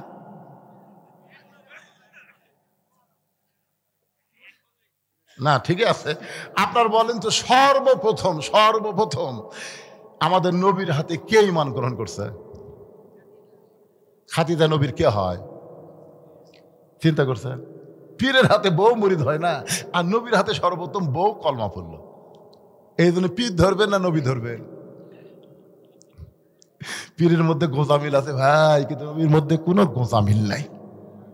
এই জন্য আল্লাহ বলেছেন, আতিউল্লাহ আতিউর রাসূল। আল্লাহকে যদি পাইতে চাও, নবী ছাড়া পাওয়ার কোনো রাস্তা নাই। যেরকম কথা ঠিক কিনা? দেখেন আয়াতটা খেয়াল করেন, ও আতিউ উলিল আমরি মিনকুম, তা কিন্তু আল্লাহ বলেনি। আল্লাহ বলেছে আতিউল্লাহ আতিউর রাসূল, এরপর আল্লাহ বলেছেন উলিল আমরি মিনকুম, অউলিল আমরি মিনকুম। আল্লাহর আনুগত্য করো, নবীর অনুসরণ করো, আর তোমাদের আমিরকে মানো কতক্ষণ? যতক্ষণ তোমাদের আমির নেতা পীর নবীর তরিকার মধ্যে থাকবে। নবীর তরিকা বাদ দিয়ে পীর যদি আলাদা তরিকা বানায়, তাহলে বুঝবে ওটা ভণ্ড। জোরে কেন? ওটা কি? আরো জোরে, জোরসে বলুন। এই আপনারা ইমামকে কতক্ষণ মানবেন? ইমাম যতক্ষণ নবীর তরিকা মোতাবেক নামাজ পড়ায়। ইমাম যদি 4 রাকাত 3 রাকাত করে, মানবেন? পীরকে কতক্ষণ মানবেন? পীর যতক্ষণ নবীর তরিকার মধ্যে আছে। নবীর তরিকা বাদ দেওয়া আলাদা তরিকা বানাচ্ছে। আমার দয়াল বাবার দরবারেতে কেউ ফিরে না খালি হাতে। মানবেন? আর নবীর তরিকা মোতাবেক যদি জিকির করে তাহলে কি বলা লাগবে? আমার দয়ার আল্লাহর দরবারেতে কেউ ফিরে না খালি হাতে। আল্লাহ আল্লাহ আল্লাহ। কোনটা করবেন, বাবা না আল্লাহ? আমাদের বাংলাদেশে এই বাবারা ইসলামী আন্দোলনের বিরোধী। ধরে কোন কথা ঠিক কিনা? সর্বশেষ কথা, ইন্না লিল্লাহি ওয়া ইন্না ইলাইহি রাজিউন। সবচাইতে বড় বিপদ, এই কোরআনের আইন বাংলাদেশে চালু হোক, এটা 3 শ্রেণীর লোক বিরুদ্ধচারণ করবে। কয় শ্রেণীর? এরা চাবে না, এরা কোনো সময় চাবে না যে বাংলাদেশ আল্লাহর কোরআন দিয়ে চলুক। আপনার দেখেন তো আপনার এলাকাতে 3 শ্রেণী আছে কিনা। এক নম্বর হলো ফেরাউনি গোষ্ঠী। আবু জেহেলের শাসন যারা চায় তারা কোরআনের শাসন কোনোদিনও চাবে না। জোরে কোন কথা ঠিক কিনা? এখন আপনারা দেখেন তো এরকম কেউ আছে কিনা। 2 নম্বর হলো পুঁজিপতি, যারা সুদ খায়, সুদ ভিত্তিক সমাজ চায়, তারা কোনোদিন যাকাত ভিত্তিক সমাজের পক্ষে থাকবে না। জোরে কোন ঠিক কিনা? কোরআনে আইন চালু হলে সুদকে কবর দেওয়া হবে, যাকাত দিয়ে অর্থনীতি চলবে। জোরে কোন কথা ঠিক? কথা বলেন ভাই। তাহলে কয়টা গেল? আর একটা হলো ধর্ম লিয়া যারা ব্যবসা করতেছে। বাবার দরবার আছে না নাই? ওরা কোনোদিনও চাবে না যে কোরআন দিয়ে বাংলাদেশ চলুক, কোরআন দিয়ে রাষ্ট্র চললে একটা ভণ্ডের দরবার থাকবে না। জোরে কোন কথা ঠিক করে বলেন। এরা লাঠি লিয়া হোক, টেকা দিয়া হোক, যেভাবেই হোক, এরা আগামীতে কোরআনের বিরুদ্ধচারণ করবে। আপনার এলাকা তো আছে, দেখবেন। আবু জেহেলের নেতৃত্ব যারা চায়, মুহাম্মদ সাল্লাল্লাহু আলাইহি ওয়াসাল্লাম নেতৃত্ব যারা চায় না, তারা কোনোদিন কোরআনে আইনও চাবে না।